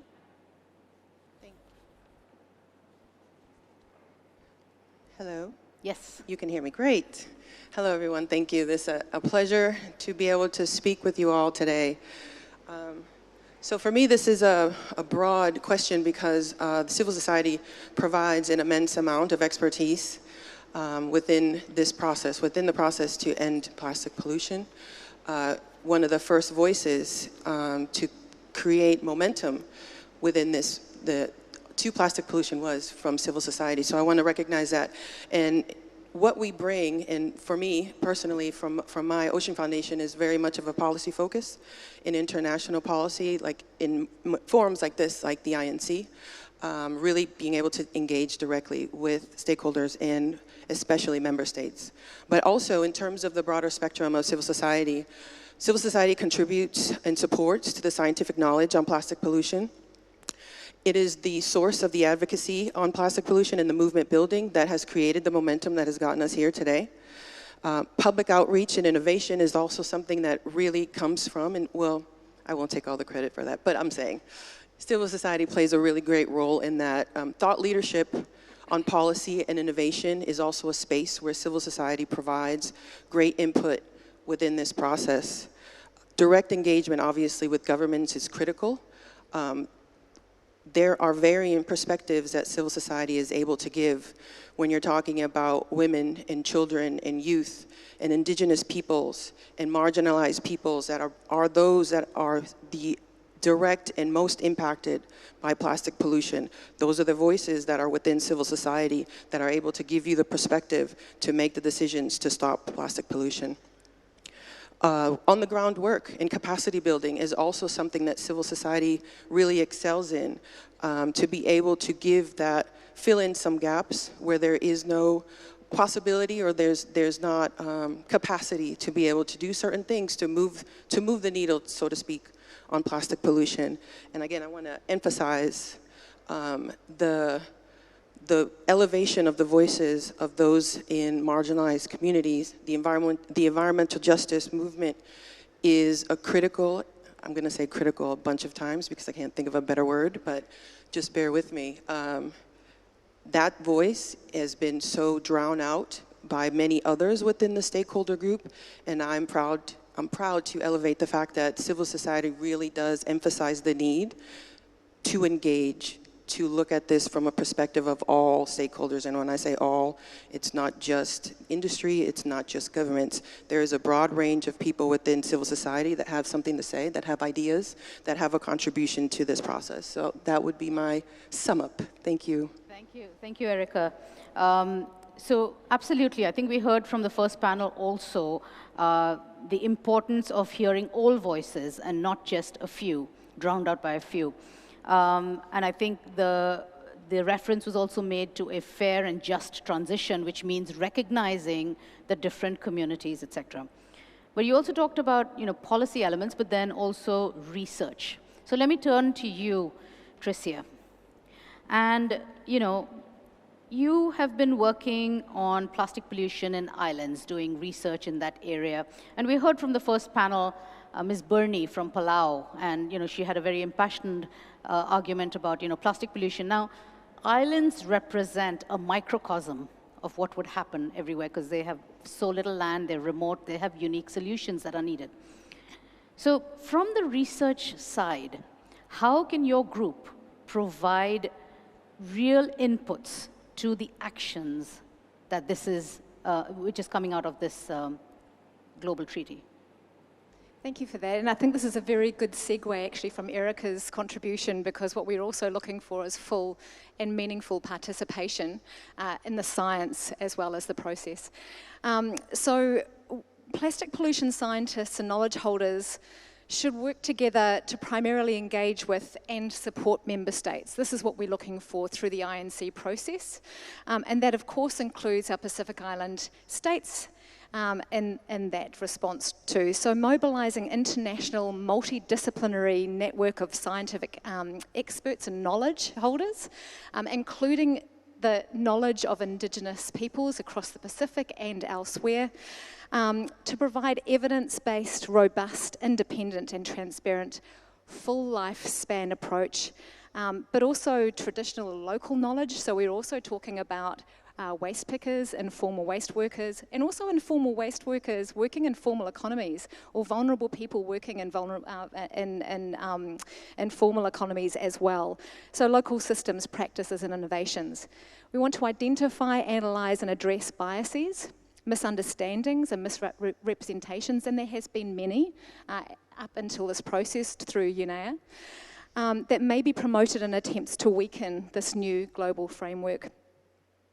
We need to seek out and encourage full, democratic and meaningful contributions, again from the Global South and all those communities I mentioned, to enhance, deepen and broaden and to give further context to systems approaches to the science of plastics, which speaks again to multi and transdisciplinarity. We're also looking for qualitative and quantitative science. And of course, the science and knowledge, again, as Erica pointed out, from those who know best, those who are at the coalface, those who are at the fence lines, those who are right there and feel this and know this every day, from an intergenerational perspective, in situ, in place, better actually than formally trained scientists know. And to reiterate the intervention made by the science and technology major groups, that there is enough scientific evidence to act now. We need to take the precautionary principle, as there will always be uncertainties. Scientists will continue toward identifying and responding to those uncertainties. And we also need to also include the prevention and polluter pays principles, because we're having social scientists and natural scientists and all of those others engaged in this process. Thank you. Thanks so much, Tricia. Bethany in the earlier group had talked about, the triple threat of biodiversity, climate change, and pollution, and that's sort of an important element. And also we had Sheila Agarwal Khan, who talked in the opening about the importance of science. This has to be science-driven, and I think you've emphasized that very clearly. Now, from science to a brand. So, Jody, from Nestle, can you talk a little bit about the role of your company in terms of these actions to end plastic pollution by 2040? What have you been doing? What's the exciting news? Sure, happy to answer. Thank you, Anjali. Firstly, I'd like to say that we as a company believe we cannot recycle our way out of this. We need to cap and reduce virgin plastic production.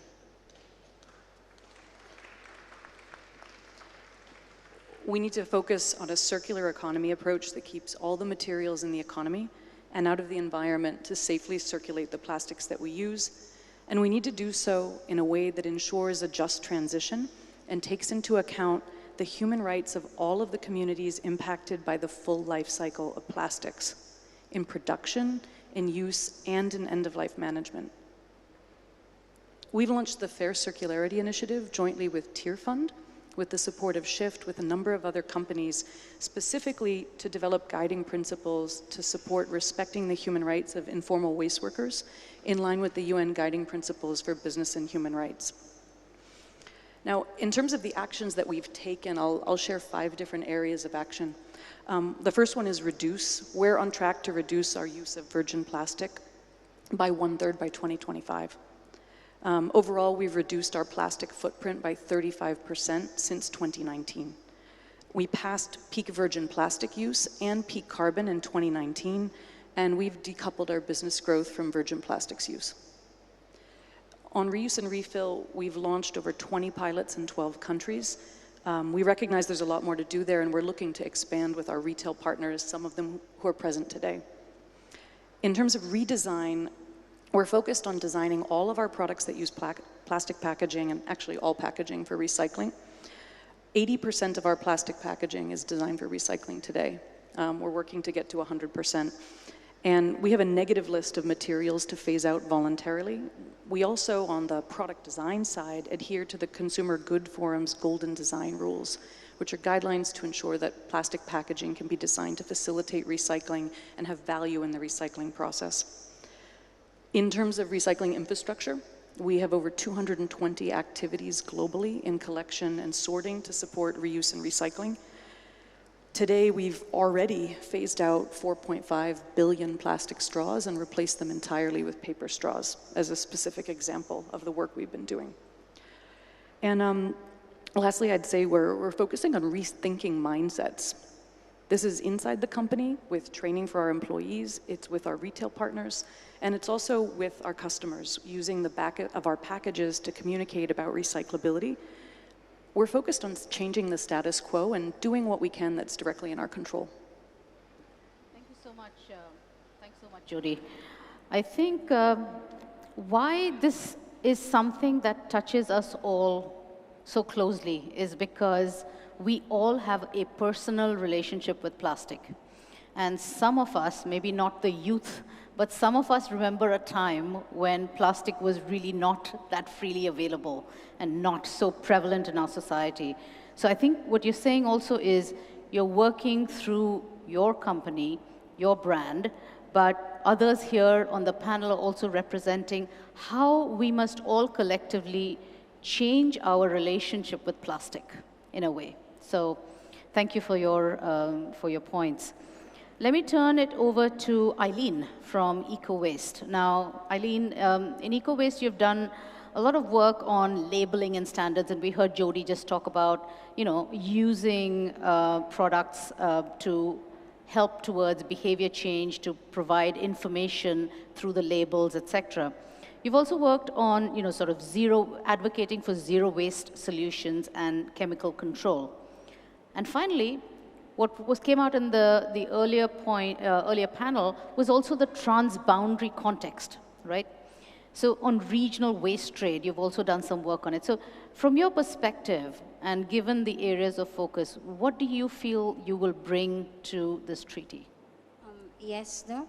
I came from a middle income country in Asia, and our country are always been bombarded, and there's a tremendous production of plastic, importation, and as well as consumption and disposal. And this pattern has paved way to the rise of quick fix and false solutions that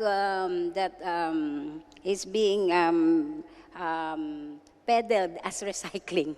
Okay, so not just as a solid plastic, not just as also a solid waste management issue, but also chemical hazards, because we have lots of testings that we have done that from recycled products that has toxic plasticizers that are endocrine disrupting chemicals. No, some has bisphenol A, some has heavy metals, some had cadmium, and others have phthalates. All designed for new products and labeled as made from recycled plastics. Even the Rubik's Cube that maybe some of your children already have, beware, they have brominated flame retardants. And these are what we are been talking about. No? They haven't had any labeling on it, and manufacturers are not accountable for it. That is the falsehood of recycling, no? But then, seems like it is not enough. Our country has been dumped with plastic designed as recyclable plastics. So again, it's not really good. No? So what I would will be contributing to this treaty is we intend to contribute, no, to the treaty development processes. We are the living evidence. We are the living voice. Our people are the ones suffering from all of these recycled plastics that we had, from all this waste trade of disguised as recyclable plastics. No? So what we will be bringing in this is the essential data, scientific and critical insights, not just from the ground, but also from all the studies that we have conducted, evidence-based, and the concrete recommendations that will help address the real source, the real meaning, definition of plastic pollution. That would, what action could we contribute also is to provide and demonstrate there are viable solutions, genuine solutions, and not quick fix solutions to this problem, and not focus on greenwashing or short-sighted remediations, no? Remediations and solutions that will not affect the health and the environment of our people. So that is for me. Great. Thank you so much, Eileen, for your points. So one thing I heard you bring out was also the issue of accountability. And with that, I want to turn to Dominic from the World Business Council for Sustainable Development.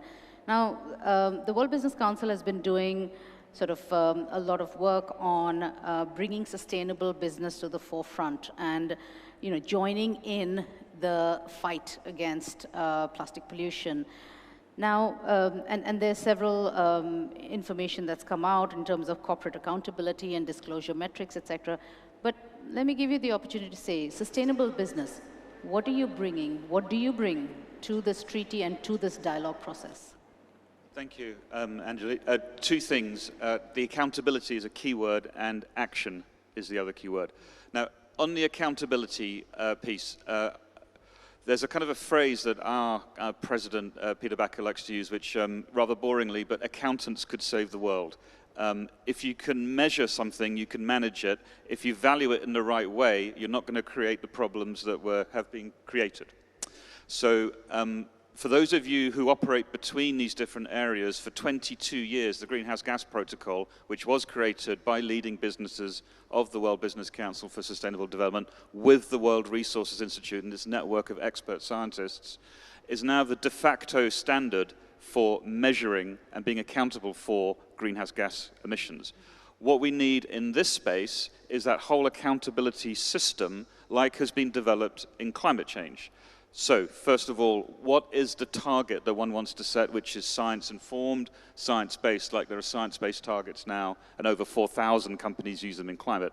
Number two, what's the transition plan to meet that target with CapEx figures, with R&D, with human capacity? Where can organizations like yours, the World Bank, help for those companies in emerging or developing economies? Number three, where do you measure and account for your progress?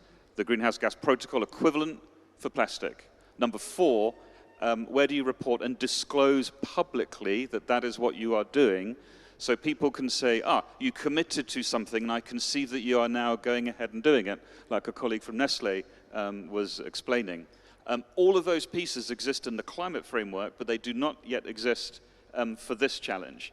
So the accountability system is something that has to be built and needs to be built with experts from the science community and from those who've got expertise on the ground and from those leading businesses who understand the processes that one needs to go through. The second area, because you asked for two, ambition. As we've heard, this is such a complicated problem, but across the whole value chain of business, from making, from turning it into something, from turning it into something again, to selling it, to capturing it, to closing the loop and bringing it back, there's a huge, thousands of pieces of that jigsaw. So there's not one piece of business or one company or one civil society organization or one science department. It's a system change. And we've seen that that has been working. We've seen that that has been working in the climate space. Manuel triggered such a process, a Lima Paris Action Agenda, in the run-up to COP21, which came up with the Climate Agreement of Paris, with national plans feeding into broad norms at the top level, the 1.5 degrees. That's what we can do, an action agenda for plastics across key value chains and key areas, not just accountability, but there are all sorts of things like a scaled investment in waste management. I mean, you know this from your job, but one needs to bring the balance sheets of the private sector to bear. One needs great planning with civil society. It's got to work on the ground, and people like the Alliance to End Plastic Waste are pretty good at that. You've got things like national planning, which are multi-stakeholder, so you have the equivalent of an NDC, but for plastics involving other actors. The Global Plastic Action Partnership is pretty good for that. All of these and many more organizations like the Ellen MacArthur Foundation and others have got hundreds of companies, progressive companies, leaning in on this. So there's a huge ambition and approach to tap into across the equivalent of what an action agenda has emerged for the climate space. It became coined the Marrakesh Partnership because a moment like this in the climate debate enabled that action track to emerge. And I think from our experience collectively, I would suggest that would be the ambition that could be unlocked from the beautiful kind of multi-stakeholder space that the organizers have created. Thank you. Thanks, Dominic, and I'm sure the organizations you listed appreciate the shout out. Of course, there is the climate change work, the climate change agenda and how it's built. But not everything necessarily would be applicable to the plastic space. We have a shorter timeline even. I mean, it took a while for the climate change convention to come forward, etc. We are trying to be even more ambitious because we're saying 2 years, we get there. How can we do it, right? And Mr. Olivier Boachi, I will come to you in a minute because I want to hear from you what you've heard from the panel. But before that, I'm going to go back to the panelists here and give them a second chance to just say specifically, very, very specifically, what do you want to see coming out in the plastic treaty? So I'm going to start randomly. Eileen, you get to go first. What do you want to see from your perspective in the plastic treaty? Yes, thank you. The plastic treaty should be, for me, it should be appreciated and understood as a global health agreement. For one, concurrently, we want this treaty to put a cap on plastic production, highlight upstream solutions with the binding timelines for the phase out of the production, and have manufacturers of plastic materials follow chemical ingredient and hazard disclosures. Second, please, we want a prohibition on recycling and other waste management processes. You cannot call recycling the alternative fuel burning because it emits dioxin and furan. So from our perspective, toxic in, toxic out. If you put toxic in plastics, definitely all that you will be covered, resulting from that whenever you recycle it will be the release of toxic. So please, no more recycling in the form of several waste management processes. There's waste to energy incineration. There are RDF, and I know all of you knows that, and recycling into another product, because the toxic plastic chemicals will be circulated as a new byproduct that is also toxic. Okay, that maybe, just maybe, it is already in your hands. Okay, and then we want a ban on waste exportation of plastic waste to be enforced, with limited exemption for small island states, and make manufacturers, not the local government units, not the country, liable and accountable for all the environmental sound management of plastics materials through the entire life cycle. I know most of you are always on the burden side on how to manage these plastics and how will this be disposed of. But that is not your problem. That should be the responsibility of the manufacturers. Okay, so thank you. Thank you so much, Eileen. And that's a long list of things you'd like to see in the treaty. And we hope that through this process and the subsequent INC meetings, that these ideas can be built in, negotiated, talked through, and bringing in the perspective that we have from different people. Let me move to Erica. What do you see as the key things that you would like to see in the treaty? Key things.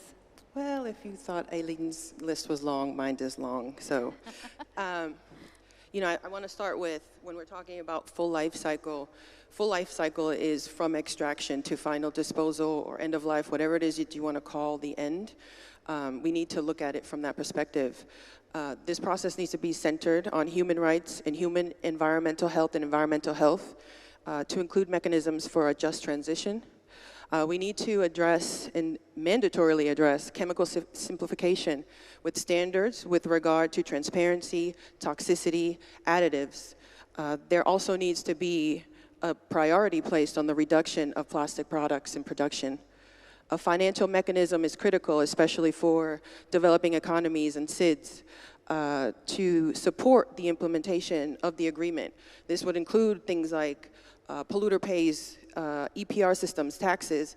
I think a whole breadth of options should be discussed by member states on what the appropriate is, and that could be considered with national circumstances, but it has to be a critical piece of this puzzle.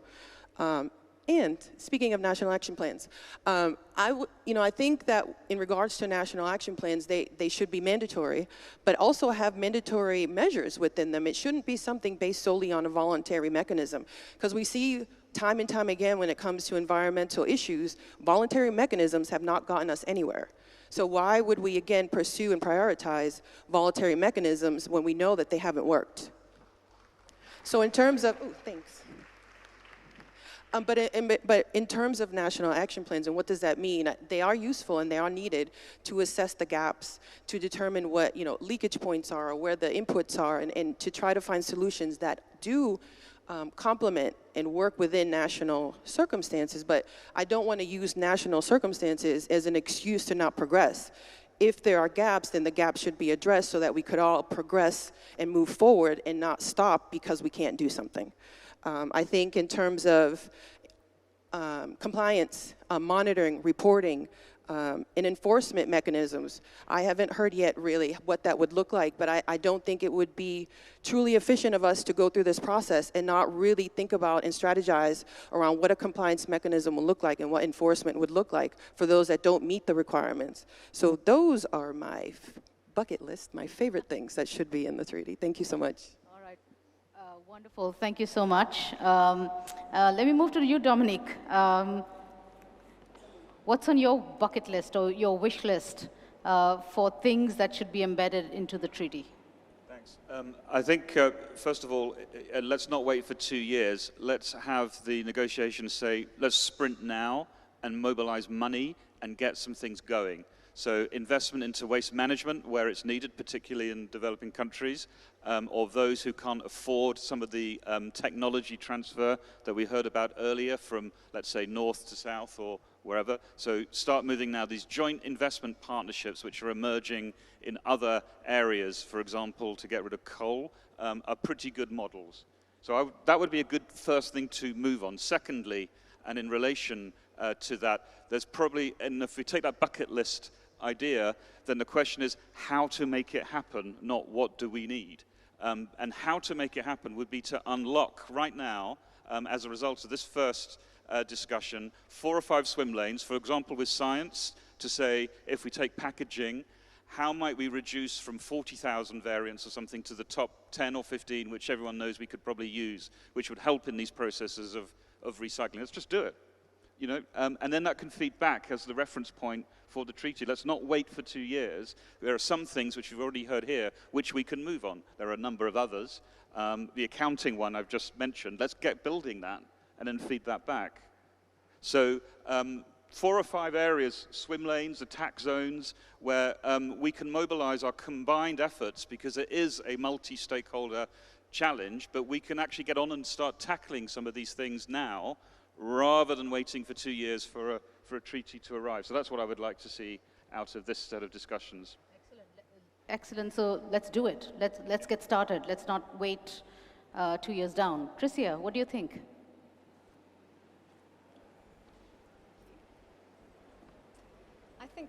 I think rapid response is really a key here as well. We need a start and a strengthen approach here. 2 years, I can't even imagine how much more damage we're going to do in 2 years' time.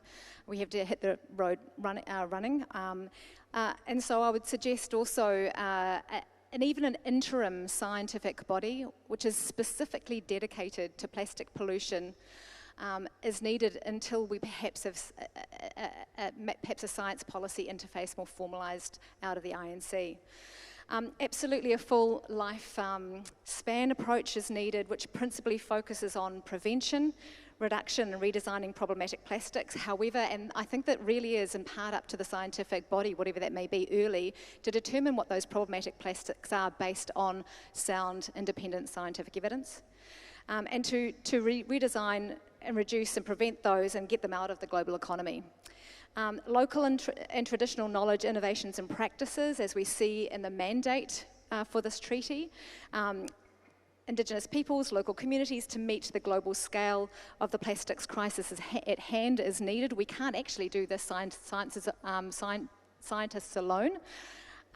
We need to establish a credible, salient and agile body, whatever that body might be, hopefully in the interim, but also after the INC, to provide scientific, socio-economic and policy evidence and guidance in a democratic and open access manner so that everybody can have access to the science, no matter who you are or where you are, and there shouldn't be any firewalls. You shouldn't have to pay for this information.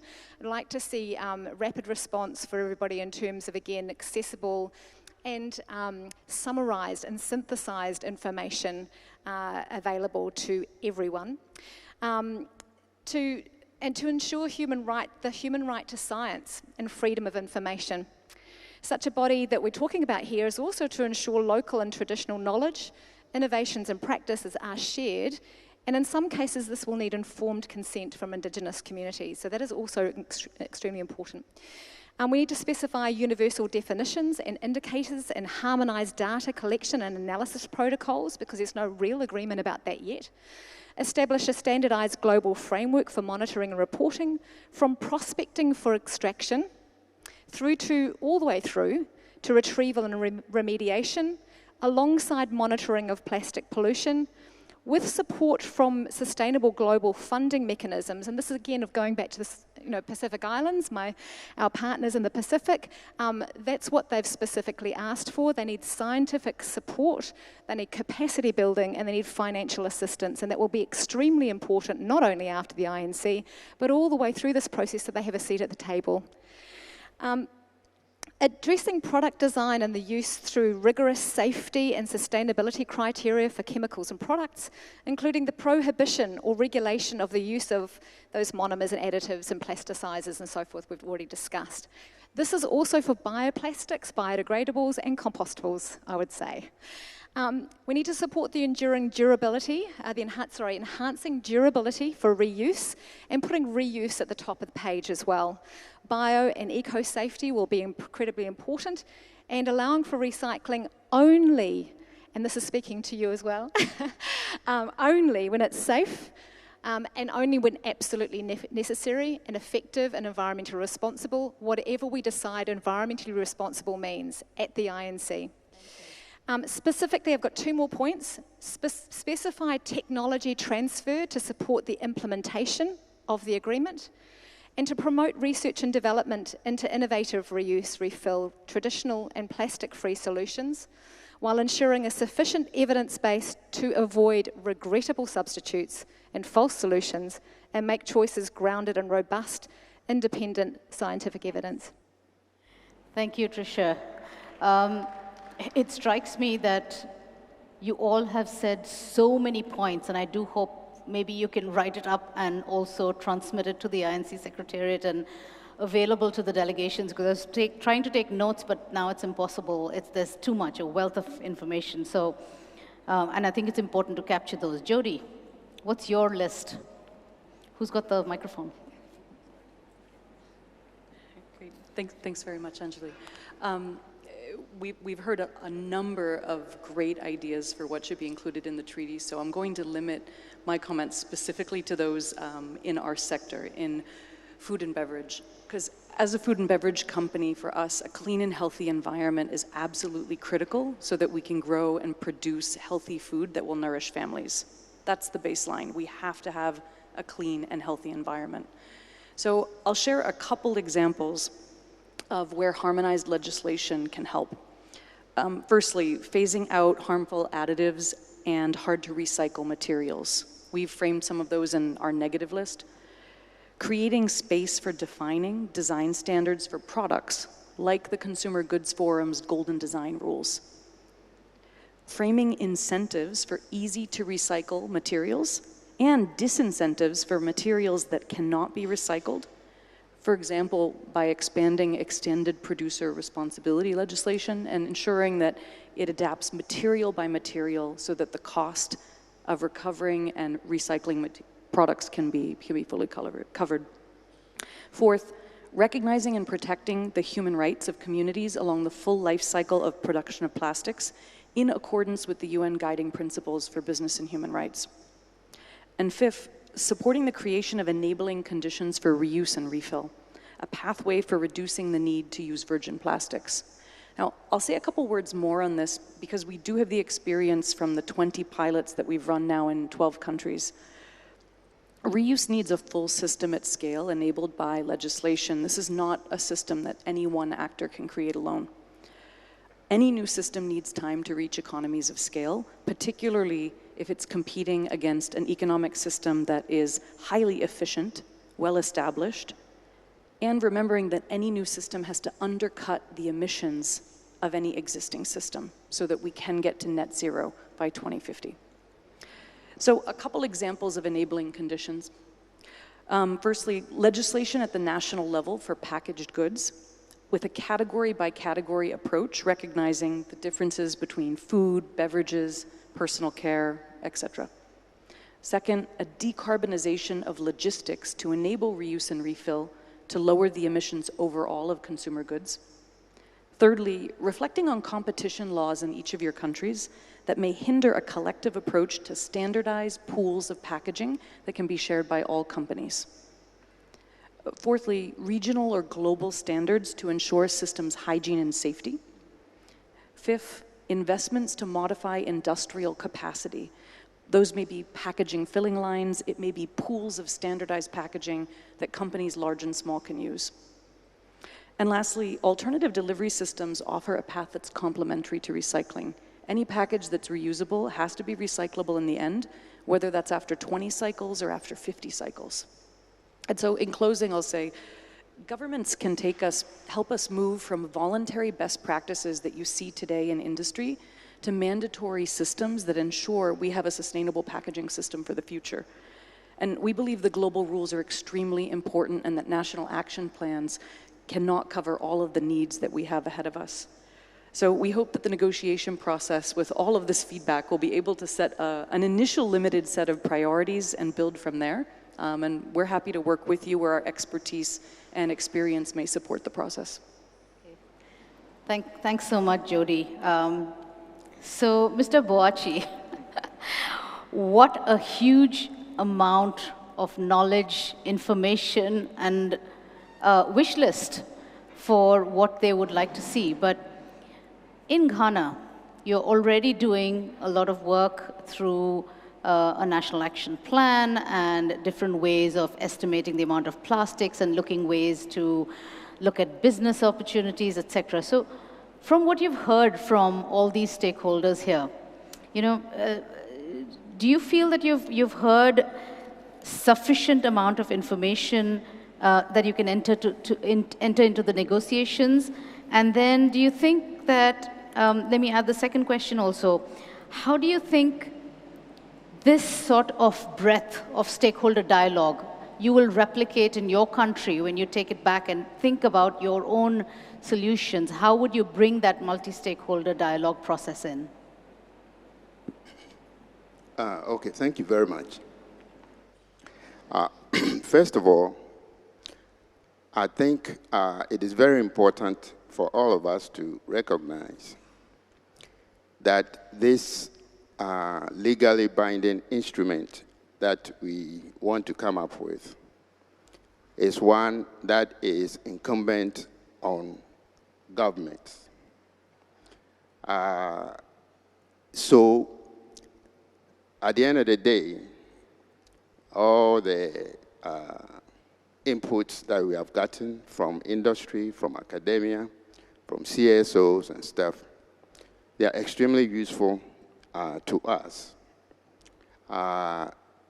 But at the same time, we look at them, or we look to them as stakeholder partners who are going to help governments to be able, first of all, to negotiate a treaty that deals effectively with the menace of plastic pollution, but more importantly, also enables governments to do or meet their obligations under the instrument. So having said that, what is the role of government? Traditionally, governments set policies, and hopefully if we are doing the right thing, Jody's wishes will be met, right? Because you mentioned the kind of policies that you want governments to set, okay, so that this treaty becomes effective. In order for us to be able to do that, first, we need to have very, very good scientific knowledge. We have to understand the full life cycle of plastics, what occurs at each stage of the life cycle, what effects on plastic pollution those activities come up with, what mitigation efforts do we need to put in place to address them, who are going to be responsible for making sure that those mitigation actions are taken effectively, and so on and so forth. And so I see that even before the treaty gets enacted, we need very, very strong, I would say, engagement with academia for them to be able to let us know what is really happening, okay, so that we can negotiate this treaty effectively to make the obligations of government known and easy to address. So that's the first thing. The second thing is that in all the discussions that we are having with regards to this legally binding instrument, the elephant in the room is industry. At the end of the day, what we come up with, they are the only, or perhaps the most important stakeholder that is going to help us to be able to implement this treaty effectively. I believe that it is very, very important to have them sitting at a table with us right from the beginning to the end. By the time we are through with this instrument, they need to have put in everything that is in their minds and in their hearts so that they will buy into its implementation. That's number one. Number two, we are going to have to enforce, what comes out in the treaty.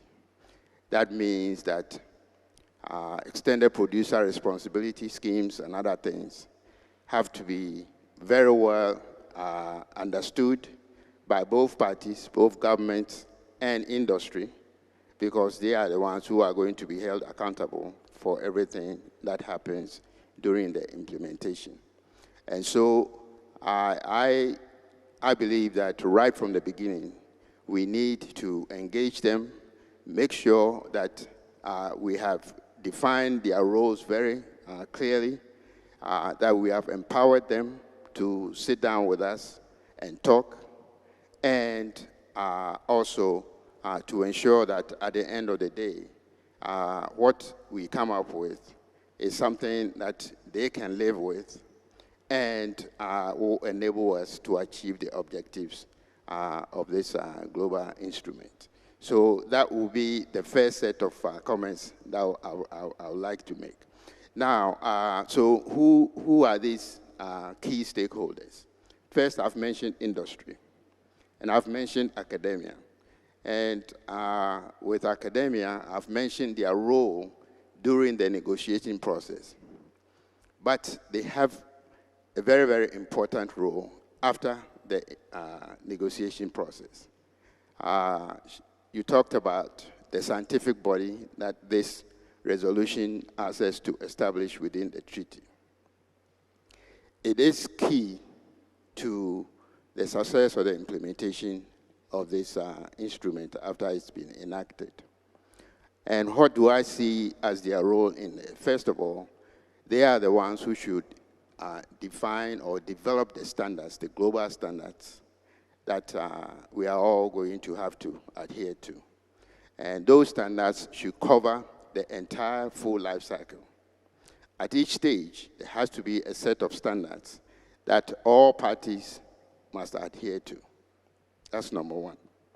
Number two, I think they have a role to define the reporting, the monitoring, evaluation, and reporting mechanisms that was talked about. It is very, very important to know whether after the instrument has been signed and is being implemented, whether we are making progress or not. It is academia that is going to help us to do that. I happen to represent, the Africa region in terms of all the focal points who are going to be part of this negotiating process. And sometimes we have to look at things from the regional perspective as well. In our region, one of the key things is the lack of knowledge and awareness among our citizens. You know, the role that they play in making sure that dealing with this plastic menace that we are successful in doing that. And so education, awareness creation, and community engagement is extremely important. So the CSOs are going to have to work with us very, very closely to ensure that we are dealing with those challenges. The last thing that I would like to talk about or mention before maybe I come back to you is the integration of the informal sector. In developing countries, you know, if you come to Ghana, for example, as much as about 70% of the actors within the plastic value chain are in the informal sector. And to be honest with you, the plastics that we think are the most troublesome may not even be the ones that are used in packaging by companies like Nestle and Coca-Cola and all that. It is those that are produced locally by very, very small enterprises who are hiding in all corners of our country, and we are not even aware of them. We don't know who these people are. They come up with plastics that are used in all kinds of applications, including what in Ghana we call sachet water, what they use in doing shopping. You know, these are thin plastics that nobody is even interested in collecting them, because if you are collecting and getting value based on its weight, you have to work for about 10 years before you get 1 kilogram of plastics. And so they are the ones that whatever we come up with should deal with. And so how to bring them into the mainstream, that we know about them, what they are doing, the volumes and types of plastic that they are putting on the market every day. We need to be aware of those. And I'm hoping that there will be mechanisms within this instrument to enable developing countries to do that. You know, so we're talking about funding, we're talking about technologies, we're talking about knowledge about EPR schemes, and so on and so forth. And lastly, I would like to mention something that may not be very interesting to Jody and the rest of the business community, and that is what we call the legacy plastics. If you look at most developing countries, we have huge dumps of plastics that have accumulated over years. The question is, are we going to come up with a treaty that is not retroactive, but only looks at what is going to happen after the treaty? I think if we do that, we are going to have a very huge burden on our hands, because we might think that we are dealing with you know, plastics, the full cycle and so on. But the problems that have been caused and are still in existence, we might have to live with them for the rest of our lives. So those will be the things that I would like us to consider. Thank you very much. Thank you. Thank you so much, Mr. Boachi. I think you have very effectively not only heard the different perspectives, but also reflected back on how these different stakeholders will fit in and what role they have to play and how they must be tapped on both at the national level but also at the global level, so that you can drive this agenda in terms of effective actions. Now, ladies and gentlemen, we have a short amount of time and we have a number of people who are asking to speak. In that context, could I please ask you all to please limit your comments to 1 to 2 minutes and get to the point so that we can cover as many people as possible. So first, I'd like to call on Malaysia.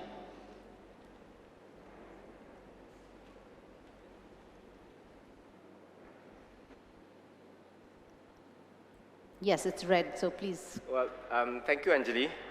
I think the request was made for the earlier panel, but I think I can chip in on the current discussion where we can see this ambition in addressing the issue. And we can also see the practical approach that the industry is promoting. Now, can we then have a balanced kind of way forward? Well, compromise needs to happen. And maybe the ambition needs to be on the practical side of things, and industry have to maybe strengthen the pledge or even the initiative, the promise, so that we can have a more harmonious way forward in addressing the issue collectively. And we cannot be denying the fact that the issue at hand, and we need to address the issue at hand urgently. So that compromise needs to happen so, we can show impact to our future generation. And that is just my comment. Thank you, Anjali. Thank you, Malaysia. Can we hear now from Sri Lanka? Yes, sir. Thank you, moderator and the panelists, for your information and the insight that was given to us. Now, regarding these island states, I think the waste that runs through the water currents was mentioned, and our country has faced serious problems. Like, we have not received only general plastics, but the medical waste.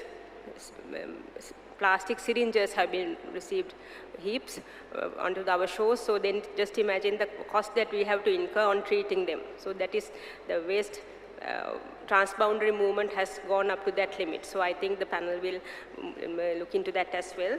And regarding the waste pickers, I think for the countries in economic crises, waste pickers are an asset, because when there's, they can reach the very rural areas, when there's no transportation, they do a very big service. So now in our national policies, we have included the informal sector, and together with the Environment Ministry and the Health Ministry, we are educating them to safeguard themselves and on occupational health and safety. And we are trying to promote them as green jobs. And also, I think some are improving up to the level of entrepreneurs. So I think that is a very important sector. And then the civil society, it was mentioned about the civil society, and I think especially the youth, we have to be considered, because now our older generation preserved the environment so well that we enjoyed a very good environment, but as adults, have we done our duty? I don't think we have not done, we have done so, and we should be ashamed that we have not preserved the environment for our younger generation. So now the younger generation is trying to take up our responsibility, which we have failed to do. So I think in such cases, I think the treaty should have some options to build the capacity of the young generation and get them involved in some national committees and get them involved in most of the activities. So I think then they will be able to safeguard the environment. And also regarding the industry, I'm very happy to hear that industries are also part of our society, and if the environment is polluted, then if it is, there are health and environment impacts, not only, they also have to face the same consequences, and making and understanding that so well, I think they have gone up to responsible production, and I really like to congratulate the industrial sector for bringing in such responsible production and trying to safeguard the human health and the environment. Thank you. Thank you. Thank you very much. I will now call on Marshall Islands, followed by Japan. I am really glad to hear the inputs from the panel and looking forward to learning more from stakeholders as the process evolves. The Republic of the Marshall Islands is a chain of volcanic islands and coral atolls impacted disproportionately by plastic pollution. Because of this, we have a national legislation banning the importation, manufacture, sale, or distribution of styrofoam cups and plates, disposable plastic cups and plates, and plastic shopping bags. We have already implemented a container deposit law to encourage recycling. In the Marshall Islands, retailers only promote reusable bags and reuse cardboard boxes, yet single-use and other plastic pollution, including from the fishing industry dominates our shores, breaking down and choking the marine life. The atolls of the Marshall Islands are less than 2 meters or so above sea level at high tide. They are flat. However, we now have a new and growing mountain in our landscape, a mountain made of trash. Different nations, individuals, and groups attending the INC have expressed their concerns on plastics. They have brought detailed evidence that describe what has been happening in their communities. It must be mentioned, this conversation has been going on for many years, while business continues as usual, yet little progress has been made. I have 2 young sons. Back in the Marshall Islands, I ask for your help, all of you present here. Let us work together to develop this instrument to reduce the overproduction of plastics and address plastic pollution, including marine plastic pollution. Help me ensure that my sons do not grow up on an atoll island made of mountain of plastics. Thank you.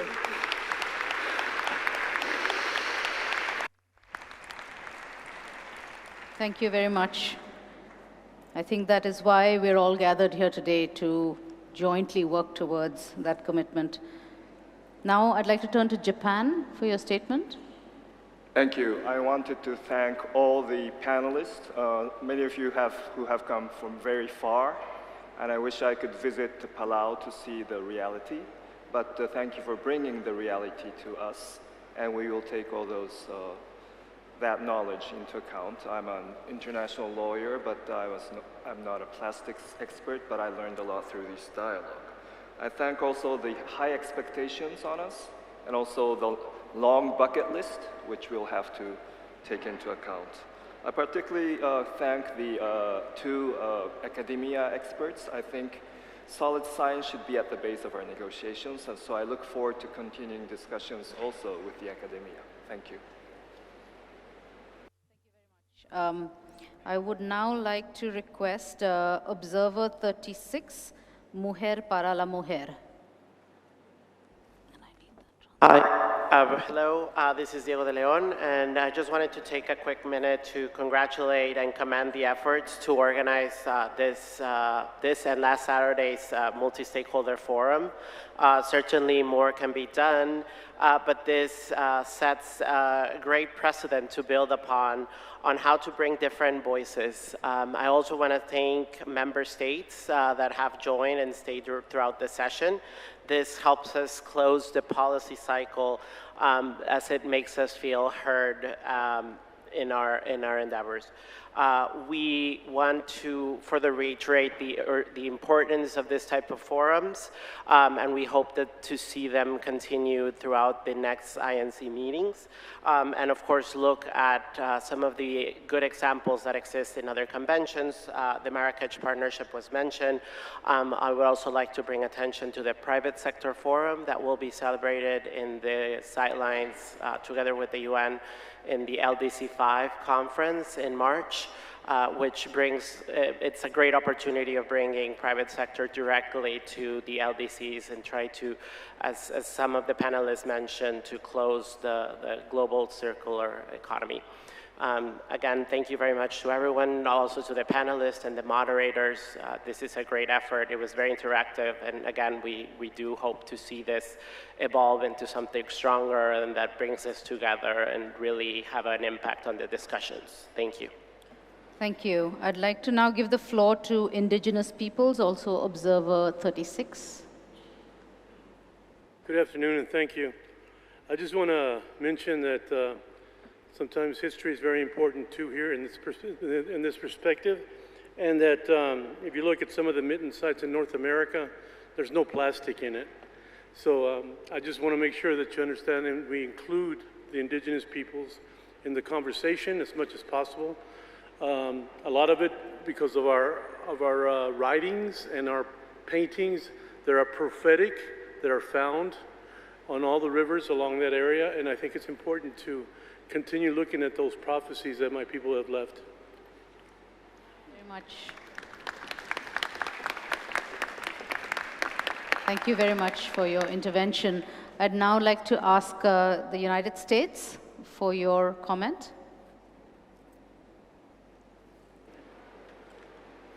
Thank you very much to the UN and for the panelists on this panel and the previous one for such an interesting conversation and for supporting the stakeholder involvement and engagement in this process. I see that we're completely out of time, so we were interested in talking more about accountability and really appreciate the comments from this panels and would love to continue that conversation about how to ensure accountability in this agreement. So thank you very much again for all your work on this.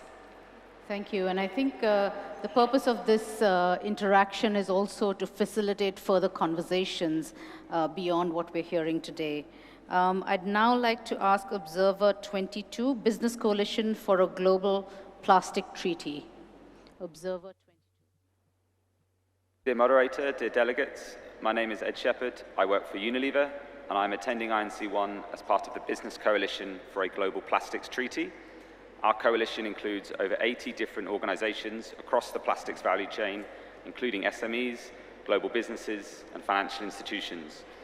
We would like governments to know that there are a growing number of businesses that acknowledge that this treaty needs to deliver a systems change to our current plastics economy. As Inga Anderson, UNEP Executive Director, said in her opening remarks yesterday, let us be informed by the past and innovate for the future and step out of our comfort zone. We already have many of the building blocks for a solution to end plastic pollution. For example, the Ellen MacArthur Foundation UNEP Global Commitment now covers 20% of global plastic packaging volumes.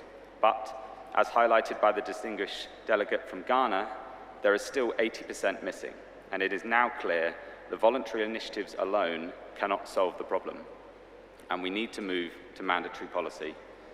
For the treaty, we cannot rely on national action plans alone. For these plans to be effective and for faster implementation, common global rules and harmonized standards will be fundamental to help create a level playing field for businesses and prevent a patchwork of disconnected solutions. We wanted to share with you today 3 critical areas where we need the treaty to define a clear and coordinated set of targets and obligations to support progress throughout the value chain. Our coalition believes that we will not recycle our way out of the plastic pollution crisis. We need to reduce plastic production and use through a circular economy approach, including to eliminate problematic plastics. To circulate the plastic items that cannot be eliminated and keep them in the economy at their highest value, and to prevent and remediate the leakage of the remaining hard-to-abate micro and macro plastics into the environment. Whilst improving waste management infrastructure capabilities around the world is an important element of this agenda, reduction is the most important element.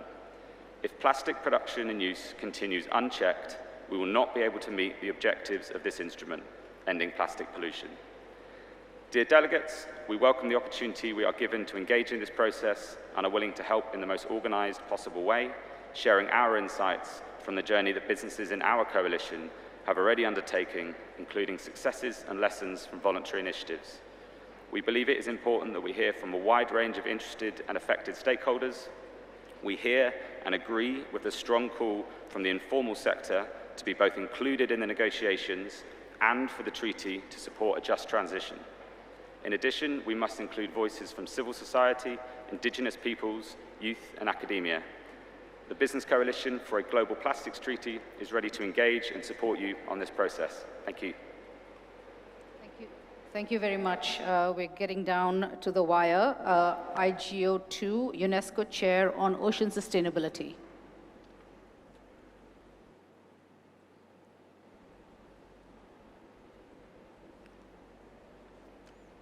Somebody's put their hand up. IGO2. Yeah, please, it's red. Please speak. Hi. So I congratulate the UNEP Secretariat for promoting this multi-stakeholder dialogue. However, I feel there's still an important part missing, which is the media or some kind of communication with society. So I would like to pose a quick exercise to all of you, both panelists and delegates. Please think if you truly believe that your family or friends could easily explain to others the important work you have been doing here this week. What I would like to ask you is how can we better communicate this process out of our bubbles and bring it closer to the general public? Taking as example the climate change agenda, it was necessary decades of science alerts and multi-stakeholder negotiations before society actually engaged with the Convention of Paris and pressing for results. So I would like to hear your thoughts on that. How can we bring society on board in that discussion, not 1 decade from now, but right from the beginning? Thank you very much. With that, ladies and gentlemen, we will conclude the second panel, after which Manuel and I will just do a very short summary of everything that we heard. I apologize that we were not able to get to everybody, but the second panel had a huge queue of people, so we tried to get through as much as possible.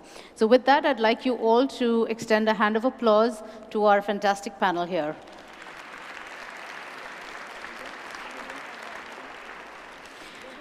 So, Manuel, why don't we, while people are walking off the stage, let's just stand together and see what we have heard so far. I mean, there's a tremendous wealth of information that has been shared across the two panels. And let me share some of maybe my thoughts. And please come to the front. You just stand and... So, you know, there was so much that was talked about today, so many ideas. What I feel really is a sense of optimism.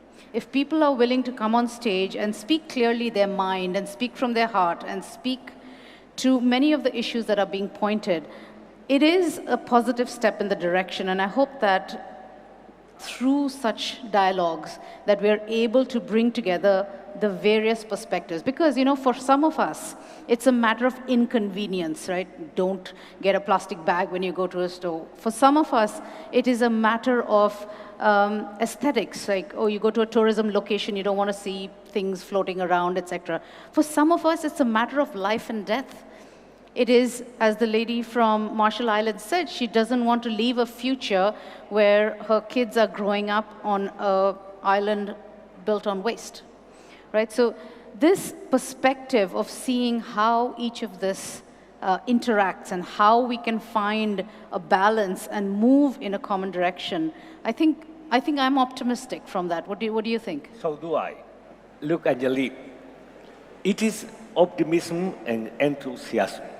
And that is key, because what it is clear, it is that we all are moving into the same collective purpose, without any doubt. Everybody knows that we are working here towards the legally binding instrument to address plastic pollution. There could be some differences, for sure.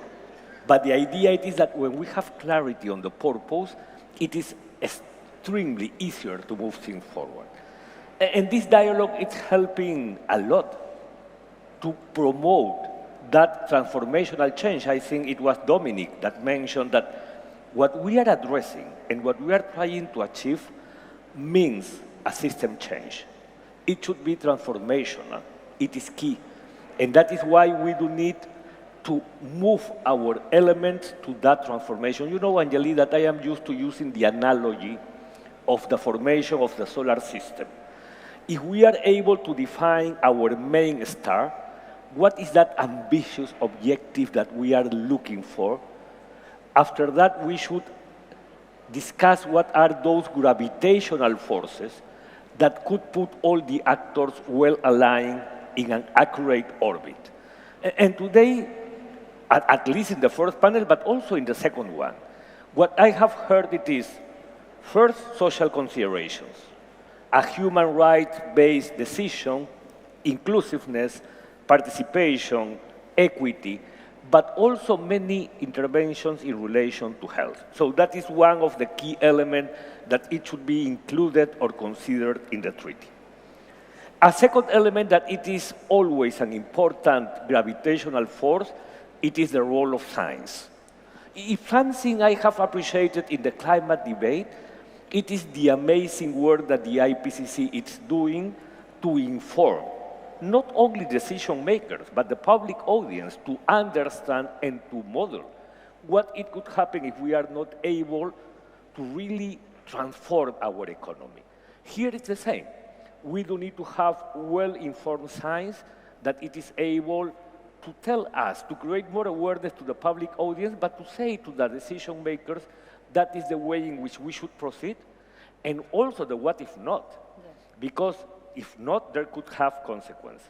Actually, Manuel, that's actually very similar to what I've written, and we haven't actually exchanged notes because you've been sitting at the other end. But really, I think I completely agree about this whole issue of a just transition, of inclusion, etc. But I also heard the other side from the business side, right? And there was a lot of, calls for, well, we have the business community here, we have industry, there is a certain responsibility, but we also heard about sustainable business initiatives, how they're moving forward, how they're coalescing, how they want to be part of the solution, right? And also the accountability issue, how to hold businesses responsible and accountable. And this is all embedded in the process. We need them to also be at the table to be able to devise a solution. And it is true because what we have heard, even from the business sector, what it is extremely important, it is that we have to mitigate. We have to work in an ambitious mitigation target. And that is a key element. And also something that it has been highlighted, it is that we have to close the gap. And the gap in the plastic pollution means the single-use plastic. And we do need to close that gap because if we work in the upstream, but we forget Palau, and if we don't connect, probably we are not bringing a full solution, but a partial solution. So that connection in between mitigation, the upstream and the workstream, it is an important, and for sure, circular economy. Circular economy, it has been raised by many of the participants. And let me say something else in relation to what you asked about accountability.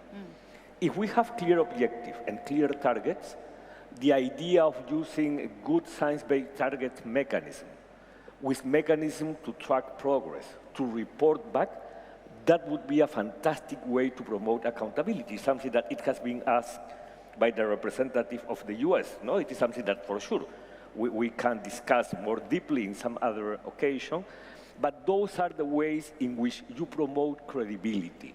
Something that it is happening in the climate debate, it is the credibility to the net zero. That is a key element because accountability it is related to credibility. How much do we trust on the system? And what are those mechanisms that we have to work on? I think it's important also to make sure that this doesn't get only into the packaging sector, that there is this opportunity to also look at plastics in other sectors. Are we looking at plastic in textiles, plastic in the fishing industry from abandoned and lost fishing gear? Are we looking at plastics in agriculture? So there is a space to open it out, the discussions, and start to weave that into the Global Plastic Treaty, because packaging, of course, is always seen as the sort of the biggest contributor, but there are all these other sectors that have the same sort of entry points for this dialogue and discussion to feed into. And somebody is saying to me that, I don't know what exactly does it mean, but I think that we have to close. But let me finish with something important. And tell me if you agree, Anjali. I have felt really more than seen, the willingness of all the actors to keep this dialogue as an open dialogue. To work with this mechanism, a really innovative mechanism, within the INC process. And also to fulfill with what it has been mandated by the UNEA 5.2 resolution, a multi-stakeholder action agenda. Dominic referred to that.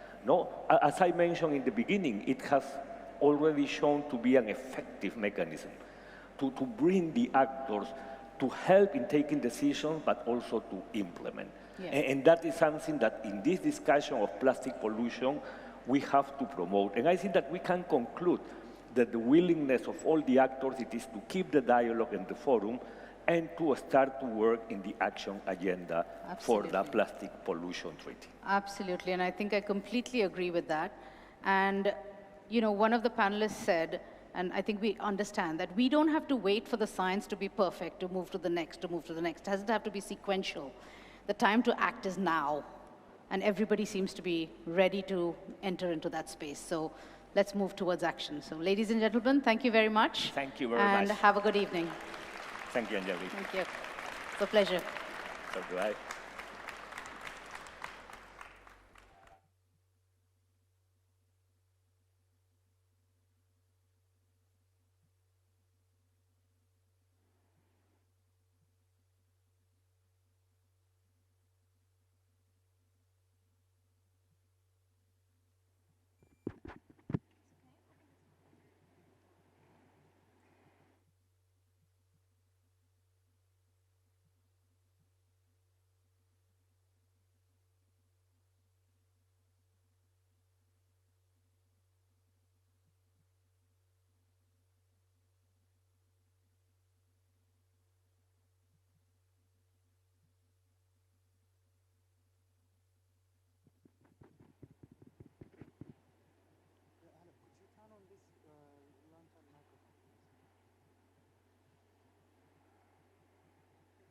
Yes, no, it's possible.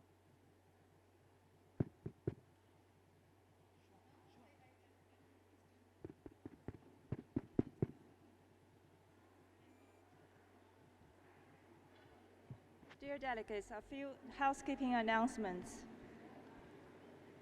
We recommend delegates to wear masks and exercise social distancing. Masks will be made available throughout the facility for your use.